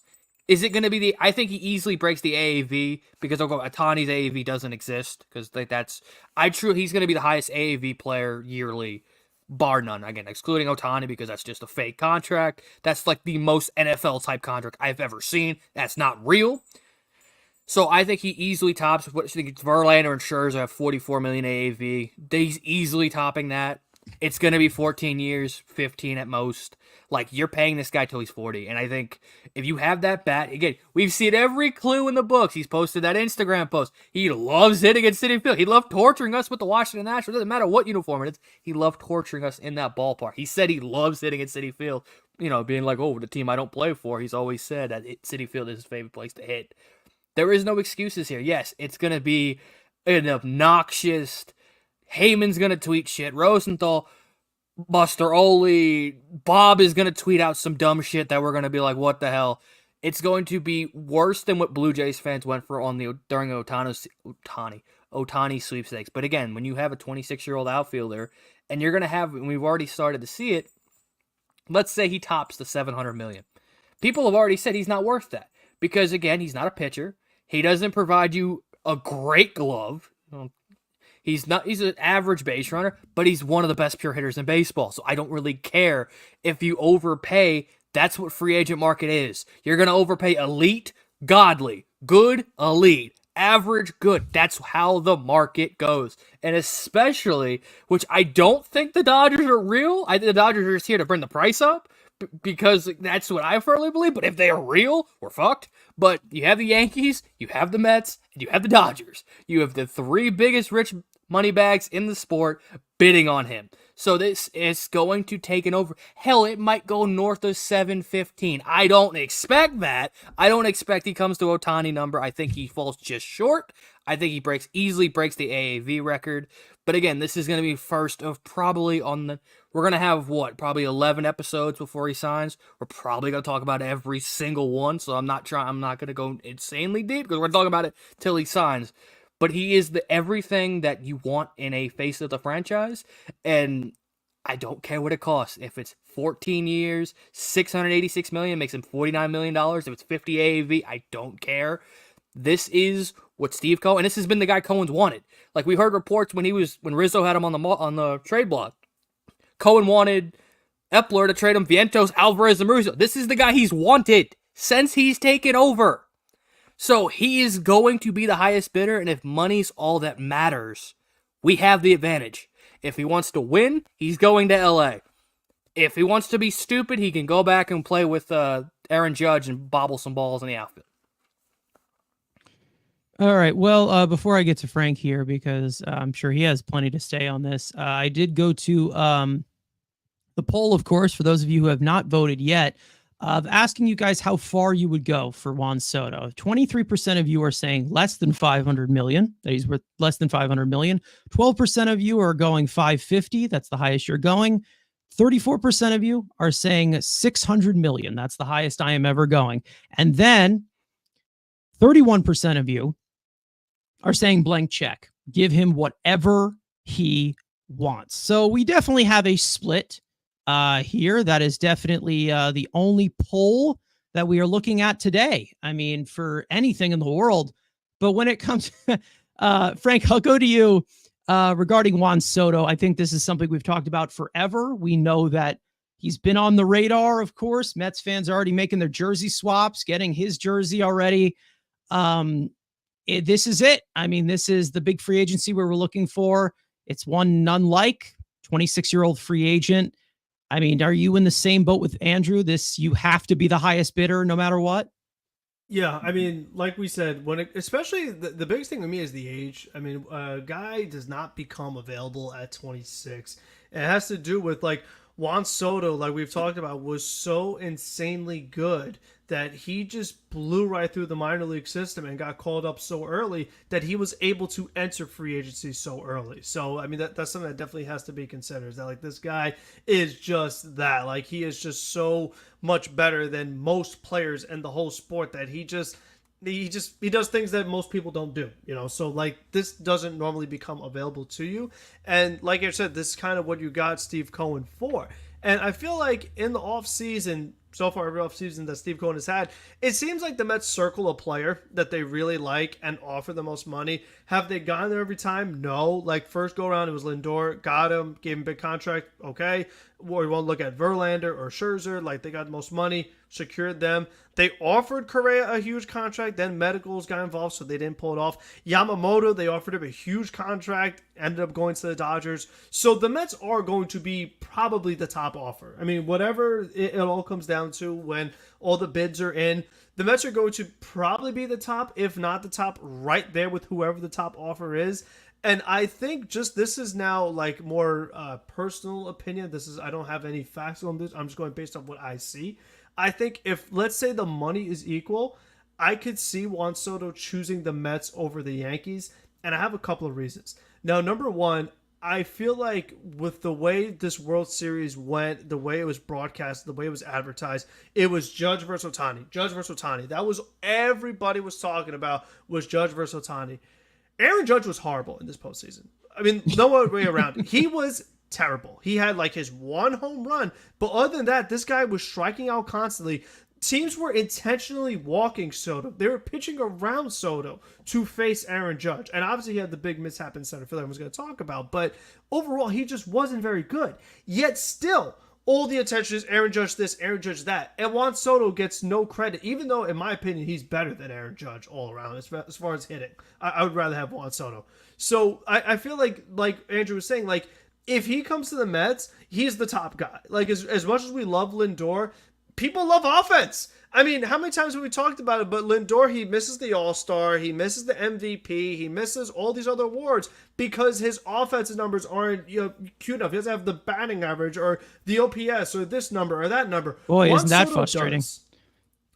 Juan Soto does. So people are going to be very attracted to that and be like, oh, look at the batting average that he has. Oh, we're going to make him the top guy that the media is going to talk about. So he would definitely have that in his favor. So I could just see like him actually wanting to get like that credit or recognition or ego, whatever it is. He has a much better chance of getting that as a Met than he does as a Yankee. So I think this is probably the better fit for him. I mean, I think what is all said and done, like we said, they're going to offer the most, and that's up to him what he decides. I mean, that's really what it comes down to. But I do think the Mets are going to have the biggest offer.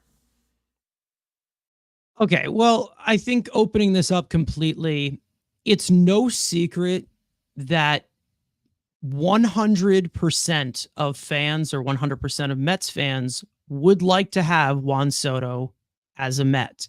And for those of you who will ever try to have the unpopular opinion, you are lying to yourself. I don't want to hear this guy's cocky and he doesn't respect the flag. I don't care, okay? I don't want to hear that. Juan Soto is a generational talent. He is one of the greatest hitters this game has ever seen and probably will go down as the greatest hitter this game has ever seen at the pace that he is going at just age 26 going into this free agent market. Now, I am looking at this as precautious as I can because I know as a Mets fan, no matter what, there always will be a catch. There always will be some kind of burn at the end of the tunnel that pisses us all off or brings us to a negative field or makes us curl up into a ball. How I look at this is very simple. This is all smoke and mirrors until we get to the winter meetings, which we know most likely Juan Soto is going to sign. Most likely Corbin Burnes will also sign as well. It's been said as well. I do think he is going to, because he is one of the guys that needs to set the market, because it's Juan Soto. How I look at this right now, here's my view. Until we get actual rumblings, actual internal talk, actual constant, not just the Mets are going to be aggressive, the Mets are going to offer so much money, the Mets are top 3 in the betting odds, that I don't care about right now. Until we get an actual definitive answer of what the Mets' goal is in the Juan Soto market, they are a leverage horse. They will always be a leverage horse until proven otherwise. We saw it with Max Scherzer. We did not see that be confirmed until he actually signed the deal. We knew that there were some stuffs about him staying with the Dodgers. We've seen so many guys, Yamamoto, use us as leverage. This is something that Scott Boras has trademarked as his original thing. That's how I look at it. Would I love to have Juan Soto? Absolutely. And if they sign Juan Soto, I will be through the roof. Do I look at the rest of this team as well and like, okay, well, there's other things to fill out? Yes. But I feel like there's a different way you can also figure this out when you sign Juan Soto. If they were able to pull this off, let's just say it's not only historic, but it's also it's also like very different from a measuring perspective. It has nothing to do with the Mets flexing the wallet of Steve Cohen. It really has nothing to do with a superstar like this of many different talent that we've never seen before coming to the Mets. You also add in that extra element. That extra element is you're stealing Juan Soto from your big brother. Your big brother, the Yankees. They have been on top forever. They've been the evil empire forever. You know, they have 27 rings. Did you know that? They have 27 championships. One of the most successful franchises of all time. That would shift so many things if you were able to take Juan Soto away from them. We all know that's a big if, because who knows? I personally, at the end of the day, don't see the Mets getting him. That's just me. But I've been proven wrong before. So we'll see what happens. Hopefully I put that out there and Steve Cohen says, okay, watch this. At the end of the day, I do think that the Mets will be the highest offer. We know that the rumblings right now is that he goes to the highest offer. If the contracts are close between the Mets and the Yankees, Frank, I do disagree that he would end up going back to the Yankees. I do believe that.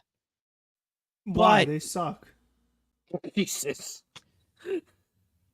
Okay. Hey, who got more games out of the Dodgers? Oh boy, that's an Andrew type answer right there. Jesus Christ. He just okay. Would you like to go for me to go from this as a WFAN perspective or an actual logistics perspective? Yeah. Tell me Who got how more games out of the Dodgers? The Mets gave them the 6, and they lost the Yankees in front of the whole crowd. They got embarrassed. At the end of the day, when it comes to Soto, I do think that he is going to favor the Yankees to a degree because of the year that he had. The other thing too is he gave the most least endorsement of staying with a team that I've ever heard in free agency history. I mean, those answers he gave when they were eliminated is something that most players wouldn't even do at any point, especially after they just got eliminated from the World Series. Most guys would be like, "Oh, we're thinking about the World Series. Will my agent handle this?" Like, he was literally saying every team has an equal chance. Like, every door is open. Like, listen. Think of what Manaea said. Think of what Iglesias said, what Severino said. All those guys said, I love being with the Mets. I would love to stay with the Mets. Soto was the entire opposite. So I don't think he wants to be a Yankee, honestly. I don't get any sense of that. Andrew, what does that sound like to you? Does that sound like a client of a certain person that we've seen since the beginning of time? Or does that just sound like Soto just doesn't want to stay? Pete did not do that approach with the free agency. Pete was the total opposite. Pete's been talking Soto about did. staying a Met forever. I mean, that's been known forever before he hired Scott Boras. I mean, you think he's going to go back on his word? Yeah. I'm just saying. I mean, he did not pull a full Garrett Cole. He did still wear the Yankee hat. He didn't wear the Boris Co hat like Cole did. So there is a little bit of, safety to the Yankee. But yeah, again, we all know it's going to come down to the money. And we've even it's going to come down to the money because this kid's already said no to 440. Like, they have waited for this moment. For them to already say no to 440, we'll see. We don't know if the Yankees offered him any, which maybe they did, maybe who cares. Those two have been licking their chops to break every single record that they possibly can. If it's even, I do think I could see both ways. If it depends on what his personality is. Is he tired of being the Robin and he wants to be a Batman, or does it? Again, I think if it's even, I think he stays with the Yankees, but that's why the Mets don't make it even. If the Yankees are at 687, bitch, I'm at 710. I make it to where there is no close negotiation. I say, all right, you're at 680. All right, I'm at 715. You'll come to my level? Oh, you're at 715? I mean, we're getting out. I don't think it gets to that number, but that's what I mean. I am not making this. Well, it's close. No, I ain't making it close enough. I'm making it. Your ass is going to be a Met, and you're going to like it. That's just how I look at it. So if Cohen is that in love with them, we can't force him to be a Met. He's going to have to sign on the dotted line. Well, okay. Wait a minute. The Braves do it. The Braves do it with their players. You get them in a room and you get it done. Okay. That's different.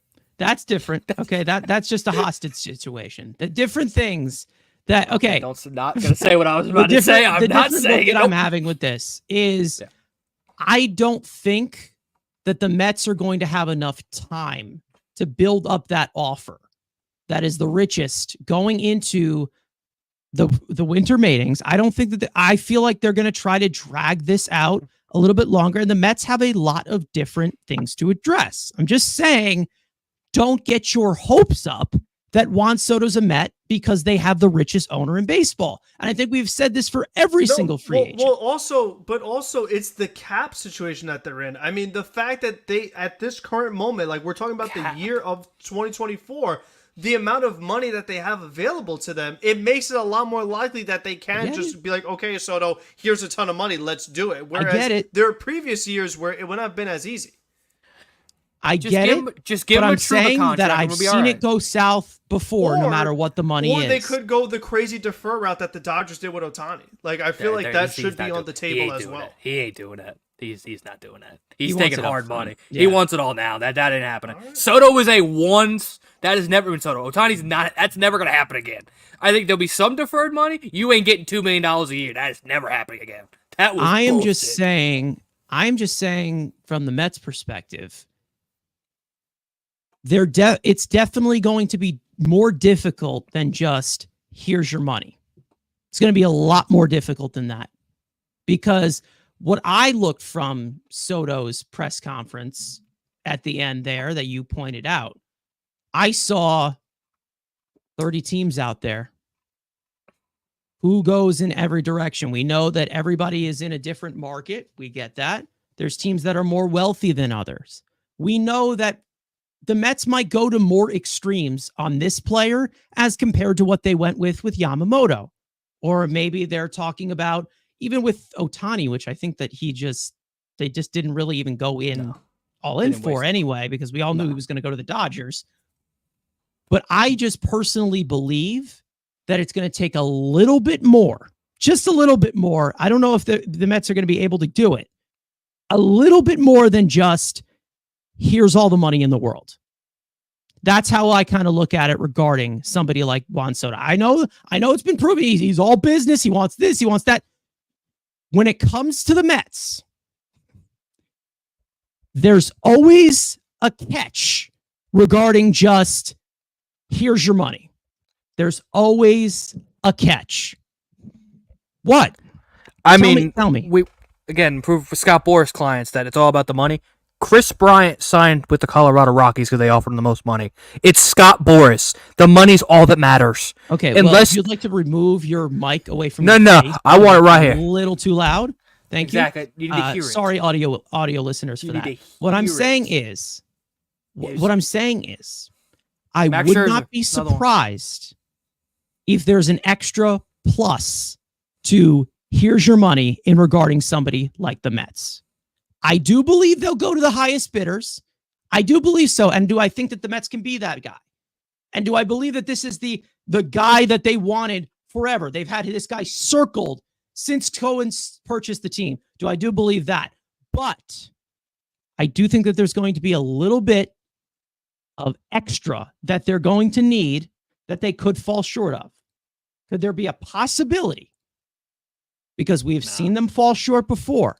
That's just my pessimism talking. I'm just saying, I don't think that the Mets are looked at as a serious contender for Juan Soto until they actually look like a serious contender for Juan Soto in the winter meetings. Right now, no matter what, whether he goes to the highest bidder or not, because I know that Juan Soto didn't publicly say, well, I'm going to the highest bidder. Who wants me? He didn't say that publicly, right? So I know context clues, whatever. Oh, did you see how his eyelid twitches? He doesn't want to be here. He did laugh when the Mets name was brought up. If you didn't hear that, he did laugh when he said the Mets. But how I look at it is, okay, there's a little bit different of factors that go into this market. And I'm not just going to say it's the highest bidder. I do think that the Mets will go into extremes because I do think that they've been eyeballing it for a long time. But again, you have to be cautious in the matter to where do we cut this off and move on to better things. I'm just saying. There's nothing better. It's this and nothing. Bad choice of words. Different things. No, okay. There ain't no. It's Soto, and then we'll figure it out. That's what I'm saying. I'm just saying right now, given the history, given what we have seen, given the trend that this has gone on the free agent market, just because you have Steve Cohen's money doesn't mean everyone is going to take it. That's how I look at it right now. Maybe it'll change. Maybe it'll be, a John Morosi tweet that changes all of our minds. But when you talk about this free agent market, right now, Soto is looked at on November 5th as a pipe dream to me. That's how I look at it. Maybe it gets escalated to, well, he wants the highest bidder, and that's been completely said. I don't want to hear the source indications and league executives say, and some league officials believe that he's going to go to the highest bidder. No, I need something direct from the horse's mouth. Okay. I need it directly from the horse's mouth. I don't need to hear John Heyman go in and out and in and out and in and out as a Boris mouthpiece.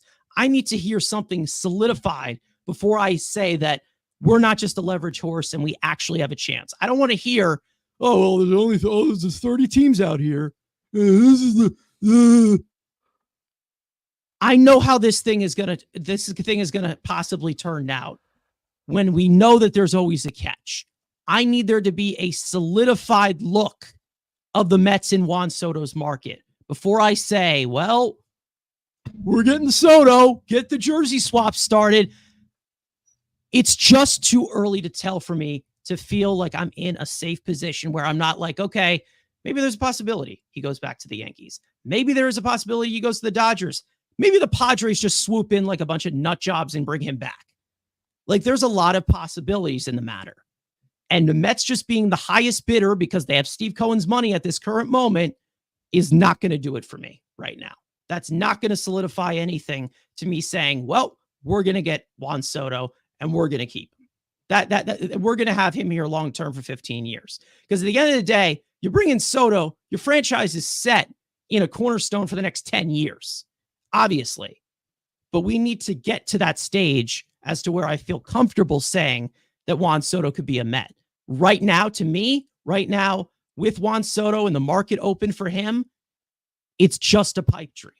We're all just really using the context clues right now of what we feel, of how we feel. Well, he said this, he said that. I need something official when it comes to a free agent like that. I know that you guys maybe have already, pictured Juan Soto in a Mets uniform and you think he's already here, but he's not. He's not a Met yet. So if there's any way that you want to rebuttal that, go ahead. But I'm just saying it's still a pipe dream until further notice. Maybe it changes next week. Maybe it changes tomorrow. I don't know. But right now it's just, oh, well, Juan Soto's a future Met. That's how I look at it right now with his free agent market. Because I know that there's a lot of teams, not just the Mets or Yankees, that would go to extremes to sign Juan Soto, such as a division rival that I know that definitely likes to overpay a lot. You talked about that Bryce Harper market. Guess who won that Bryce Harper sweepstakes? Yeah, that team in Philly. Well, we didn't have Cohen. Exactly. Too, so. Yeah, Cohen would have outbid him. Again, we'll go with, you're never going to hear from the horse's mouth. That's just bullshit from that. You're never going to hear Soto being like, hey guys, hi, the microphone. I'm going to go to the highest bidder. That's not. You're going to hear crap from Heyman and crap like that. But again, we'll see. We could say all the Phillies. The Phillies are the leverage team. The Dodgers, I think, are because I don't think the Dodgers are truly doing that. I think they're the leverage to try to jack this price up. No. So they're the leverage team. It's a Met-Yankee conversation. If the Dodgers are real, then they're in that conversation. I do not think nobody else is going to $600 million. When has there ever been a situation where you don't see the Dodgers as real, though? Well, again, like, I just don't. They got to have... Oh, well, I saw something from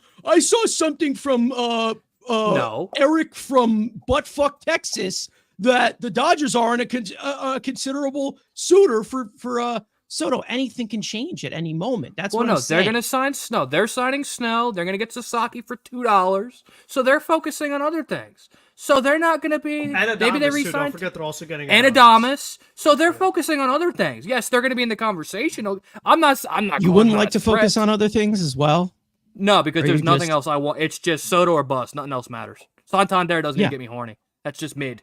Like, it's elite talent or nothing. Like, at that point.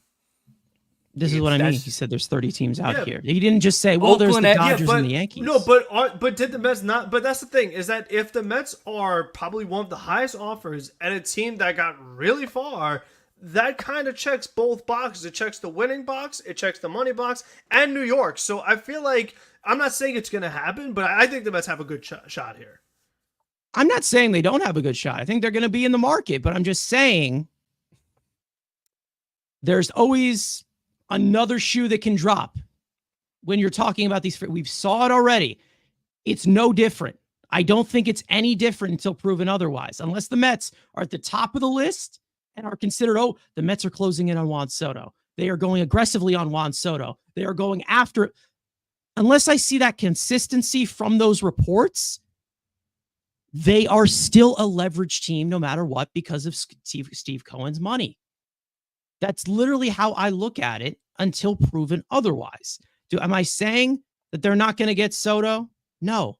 I personally think he stays with the Yankees. That's my overall opinion. That's just me. Wrong opinion, but okay. I understand. I'm just being... What? Excuse me? Wrong opinion, but you're allowed to have a bad opinion. It's okay. Yeah, they're called opinions for a reason. Okay? No, and listen... You can call me a crisis actor in any way. You can call me a Debbie Downer. I'm just saying. Another one. I'm just saying him going to the highest bidder does not mean he's a Met. We have seen plenty of free agents in the past talk about the highest bidder. The Mets have been the highest bidder, and they weren't able to get him. So again, I feel like there's going to be other factors involved in the matter as just. Here is your money. Here it is. Here is your money, and we'll sign you no matter what. You're a Met. Steve Cohen has only been horny for two people since he's been in. David Stearns, he got him. He's been horny for Juan Soto. He's going to get him. If it's all about money, he's a Met. That's all I'm going to say. He got horny for Stearns. He got him. Okay. He wants Juan Soto. Andrew, I've seen you horny for so many things before. Well, yeah. I don't have $17 billion. And you haven't gotten it. And you haven't gotten it. So again, that's $14 billion to my name. I don't know what to tell you. Well, I'm not that rich. I have a dog. I'm very poor because of the dog. But I don't got $14 billion. All I know is when Stearns. When Cohen wants something, he's going to get it. I'm saying don't write in Juan Soto as a Met. I've already wrote him in the video. He's already ready to go for the video. So jersey swaps ready. Got the jersey on pre-sale. Got it ready to go. Frank, if there's anything else that you want to add regarding Soto's market, because we are going to be talking about this throughout the entire season. Yeah. We know that there's going to be updates throughout the entire week. Yeah. But, again, because this is a weekly stream, Mets Weekly, get it? But anything that you want to add regarding him, and then I do want to get into some closing stuff that we can talk about internally. No, we're definitely gonna get to him more like as the reports coming out, and then if we start to hear the actual teams, then we could start to make the case as far as like, oh well, what do we think about this team and what they could provide, and like if we can actually get into like the specifics because we talk about 30 teams, but the Athletics ain't actually interested, and there are other teams that like come up, they're not actually. I don't know. Not really 30. I don't know. I think the A's might have. Yeah, exactly. I'm not trying to. Yeah, exactly. You can't put all chips in one basket. You can't just call it Soto Weekly. Thank you, Chris. You can't just call it Soto Weekly. All right. I mean, maybe Soto if he does sign here, maybe we can have a name change. But for now, Cleveland's gonna he's get not him. a Met. Yeah, Cleveland's gonna go out and spend. Yeah, Tampa's gonna get him. Absolutely. Like, Minnesota. I mean, come on. Yeah. It's a three-horse we're race. just talking about this hand in hand here. Like what I'm saying is, the White Sox. He wants money. This team has money. Arizona. Don't give him money. Yeah. Like it's like I'm just saying. There's 30 teams out there. You never know. I'm not going to completely put Juan Soto in a Mets jersey swap right now. I can't do it. I just can't do it. I've seen the end of this tunnel way too many times to just say Soto's a Met because we have money. We did a live stream. I'm sorry. I just can't do it. I mean, come on. It was later than that. Yeah, he'll probably sign at 2 a.m. and we'll be live for it. I'm sure. And then the physicals will go all rogue and okay. Anyways, I do want to move on to a guy who's actually on our team, that being Mark Vientos, which I want to close out with. Now, Mark Vientos, I don't know if it may have been last week or maybe a little bit over last week. He did bring out a letter to Mets fans regarding his, I guess it's rookie campaign or his first full season. Now, I'm not going to read the entire letter because it is pretty long, but I do want to put in some quotes that I feel like are a little bit noteworthy in regard to, what has been going on with Mark Vientos, who was a huge contributor to this Mets team in 2024 from the beginning all the way to the end in the postseason. Now, I do want to bring up some quotes from this letter and, giving off an impression of what he gave from this season. Now, there are some quotes here that I'm just going to, improvise here. But, at the beginning, kind of telling everyone that he's not really an emotional person. He's not one to really give out, hugs or telling people that he loves them all the time. But, when it comes to baseball, he says that when it comes to the game I love, it's just there for a different reason. He says that, the type of person that I am when I'm in on something, I'm all the way in.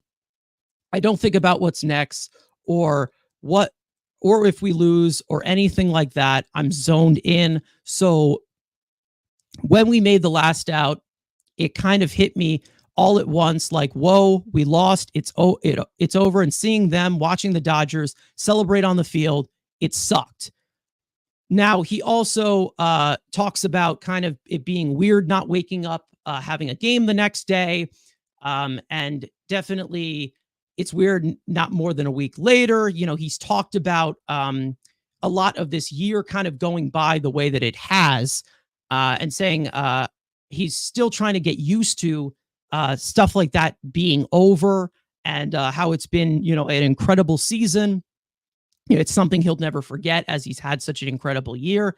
And one of the quotes that I will say that definitely got me here was saying, I got to say, it feels like I was born to be a New York Met, like it was meant to happen, destiny, or whatever he called it. He also went on to talk about kind of how his dad grew up a Mets fan, stuff like that. I don't have it on here, but I kind of had to summarize in some of the quotes from his letter as well. And of course, kind of just talking about, the mix of great players and the mix of great vibes and all of the, embracing the, oh my God, the mini pumpkin grimace, all of this crazy stuff this season. And everyone was having fun together, which he said, and saying basically saying that later on that in the letter saying, I'm ready to get back out to it. Obviously, I'm going to give myself a little bit more time. Everyone needs some time after something like that, but it's not going to be long. I'm going to get right back to training in next week or so. And towards the end, he says, we don't shy from it. We embrace it. We're not afraid of thinking big. And right now we're looking to create a legacy of Mets baseball. We want to make it so people come into this organization and there's a certain level in terms of how you need to play and dedicate yourself to winning. And towards the end, he made sure to say, we want that mentality in New York and do big things. And it's something that's in the background or just some vibe or something. No, it's not. We've talked about this. This is a real thing. We're not messing around, and we are 100% here for it. I'm excited. Opening day can't come here soon enough. And of course, he ends it off with the LFGM.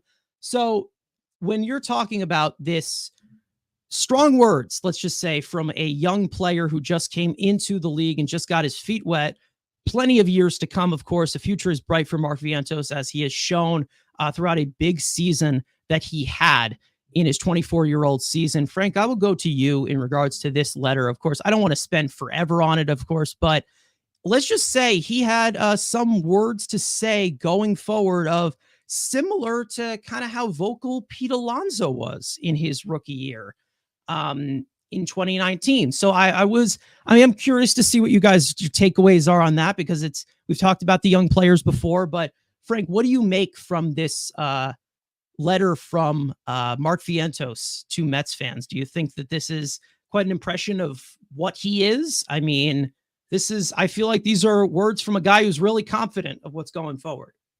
Yeah, no, I definitely love to see this. I mean, it was all just all good stuff that you want to hear from your players. And, what I like is that it's something that he talks about how, this to be a mentality and like something that people could feel. I feel like that's really good for free agents, like guys who might be thinking about the Mets and like, oh, what's it like to be like, what is it like to be a Met as a player? I feel like getting this whole thing from Vientos is a really good sign for the organization. And what I love the most is that what he said he loved the most. And he said that we could be ourselves. The coaches let us show our personalities. And I feel like that is a massive compliment to Carlos Mendoza, because that's kind of what I'd said in a stream a little while ago when I was like, do you think that this Grimace stuff, OMG, Pumpkin, all these things would have happened under Buck Showalter? And we all said no. So I feel like that just kind of, I think that's just another just like good sign of how the players feel about Mendoza, and that they feel like this is a experience where they can be fun, but still be really good. So I feel like that was also a good sign for Mendoza, just that this is the way that the players feel, that they feel comfortable, they like coming to work. And again, we talk about so much about free agency and do players want to come to the Mets. Those kind of things will help persuade players to want to play for your team when you have a coaching staff that's like that, that makes an enjoyable place to work. So overall, I mean, this is all great stuff. I love to read it, and I'm excited to see what the future holds for him as well. I mean, I am very curious to see how he builds up on it, especially because, like we said, he didn't even get to have the full season. I mean, he got here late May, so he put up great numbers, and he didn't even have the full year to really show what he could do. So I'm excited for the future, what it holds for him, whether we talk about he's at third base, first base, DH, wherever he is, he needs to be in this lineup. So I'm just excited to see him be a Met, and we'll see what the future holds. But this is what you love to see, and I'm just really glad that he wrote this thing for us. Yeah, absolutely.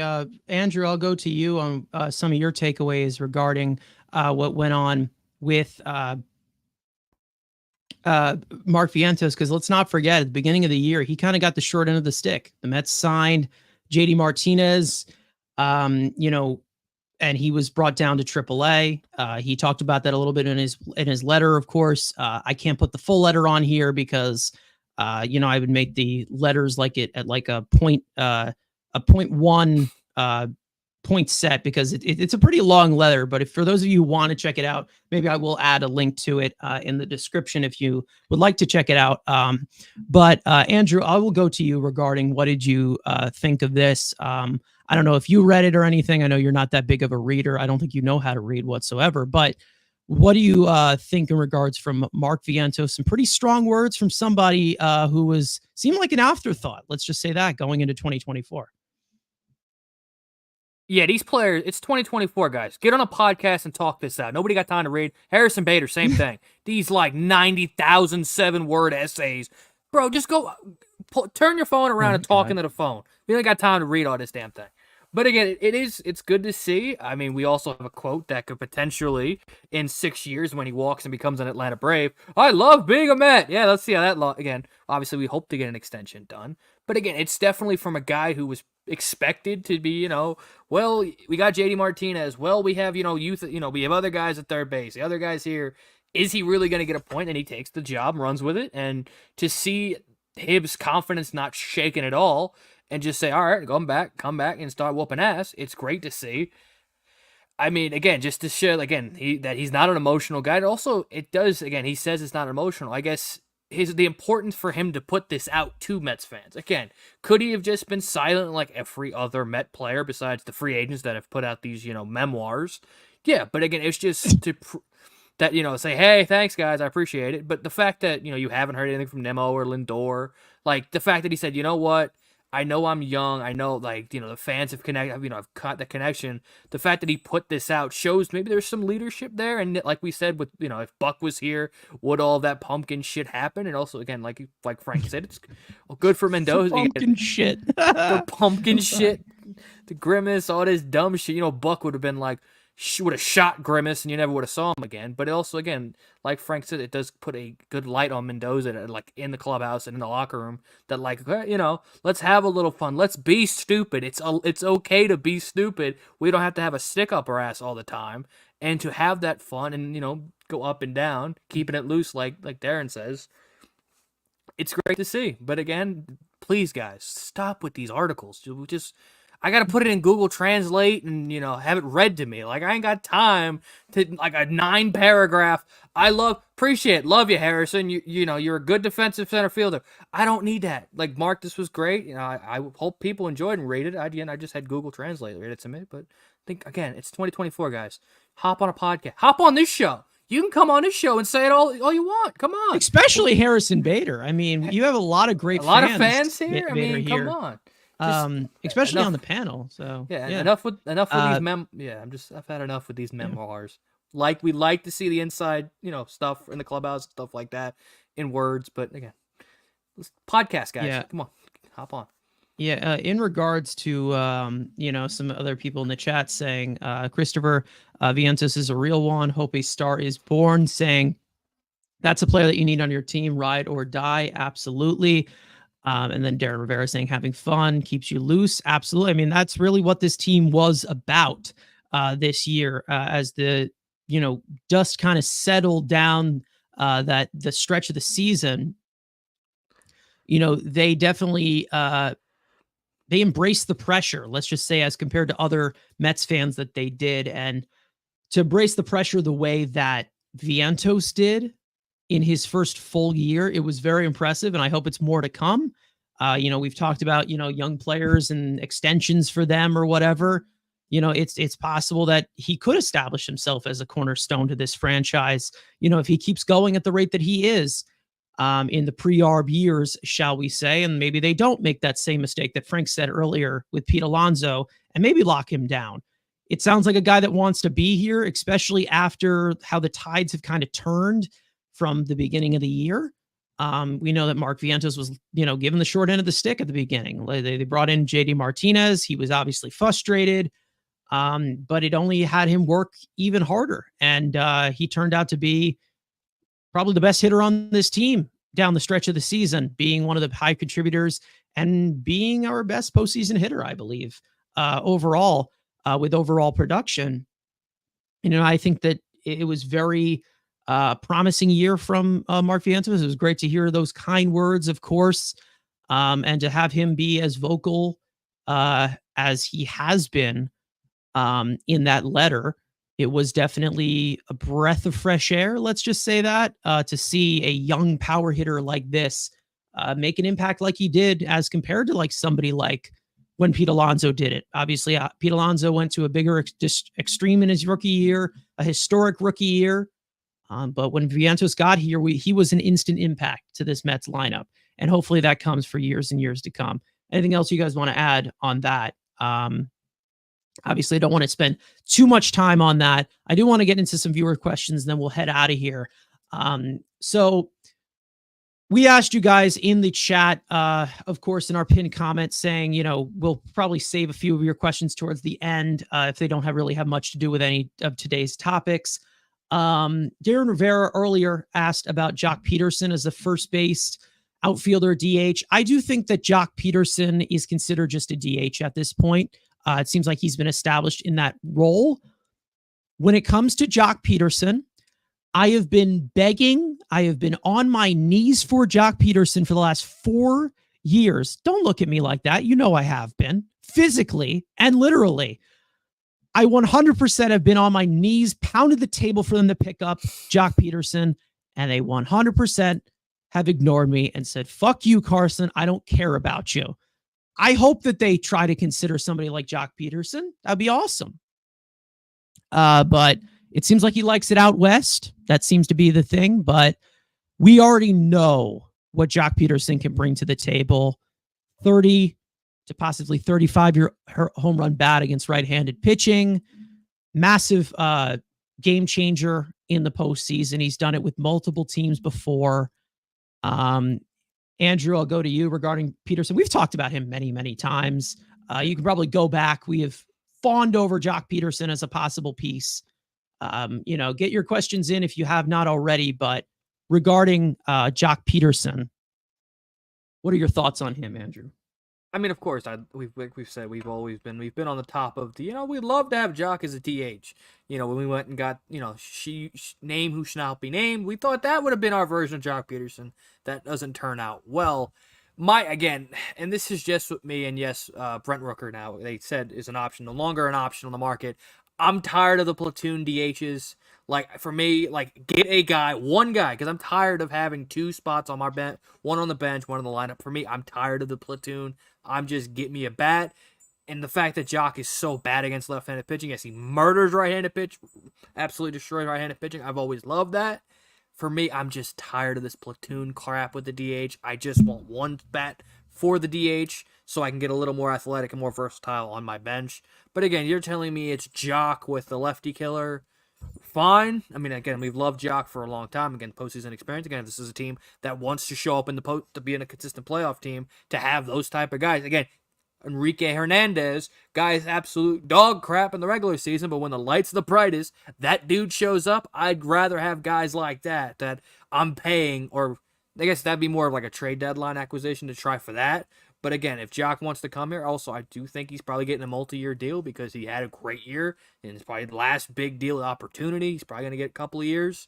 Do you really want to give that to a guy who's a platoon bat at best? One thing I will add, he may not be great against left-handed pitching, but he does walk a lot against left-handed pitching. So there is good pitch selection in regards to that. Facing the lefty, we know that he's more comfortable against righties from the left-handed side as the big pull hitter he is. But Frank, do you pretty much have the same feelings about Jock as we've always had? I mean, the guy is just a beast at the plate. Obviously, he can definitely be a left-handed option and a right-handed heavy lineup that the Mets had this year. Yeah, I mean, he's definitely someone I like a lot. I was a little surprised that he declined the option from Arizona. I felt like they were giving him a pretty good amount of money. I was surprised that he turned that down because for a DH who specifically faces right-handed pitching, I'm not too sure how much more than that you're going to get. I think the one issue with Jock on this current Mets team is that, like we said, you sign him so he can face the right-handed pitching, but usually that gets partnered with a guy who hits left-handed pitching, and that's what Arizona did in having Grichuk and Peterson. And now Grichuk is also available, but it feels like if you got Jock, I feel like you need to also get a right-handed bat to also be your DH. So that's like the one thing I don't like is I still feel like in general we would like a DH who can hit both. I feel like that's really the ideal scenario. And listen, I love Jock, but for me personally, I'd rather take Oscar. He could hit both, but that's just me. That was coming.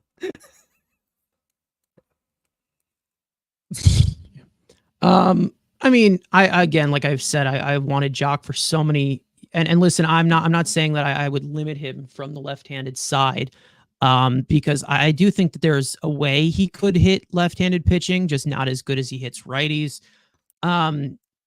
if they bring in Jock as a possible DH option as compared to like some other headline deal that they make, I mean, I 100% would be for it.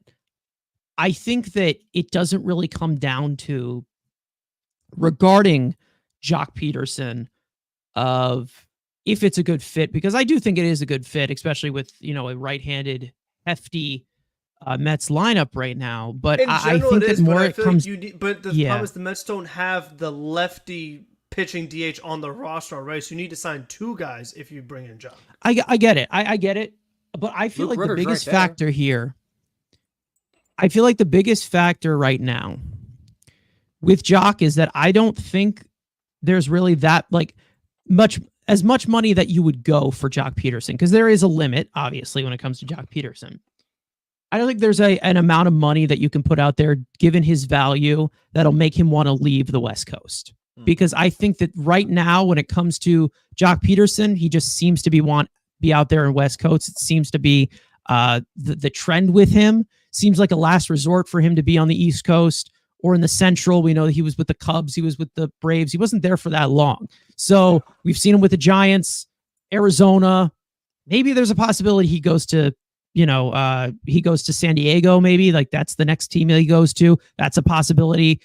They'd need a DH, right? They're like really Seattle, in the Seattle could possibly, like that could happen. You never know.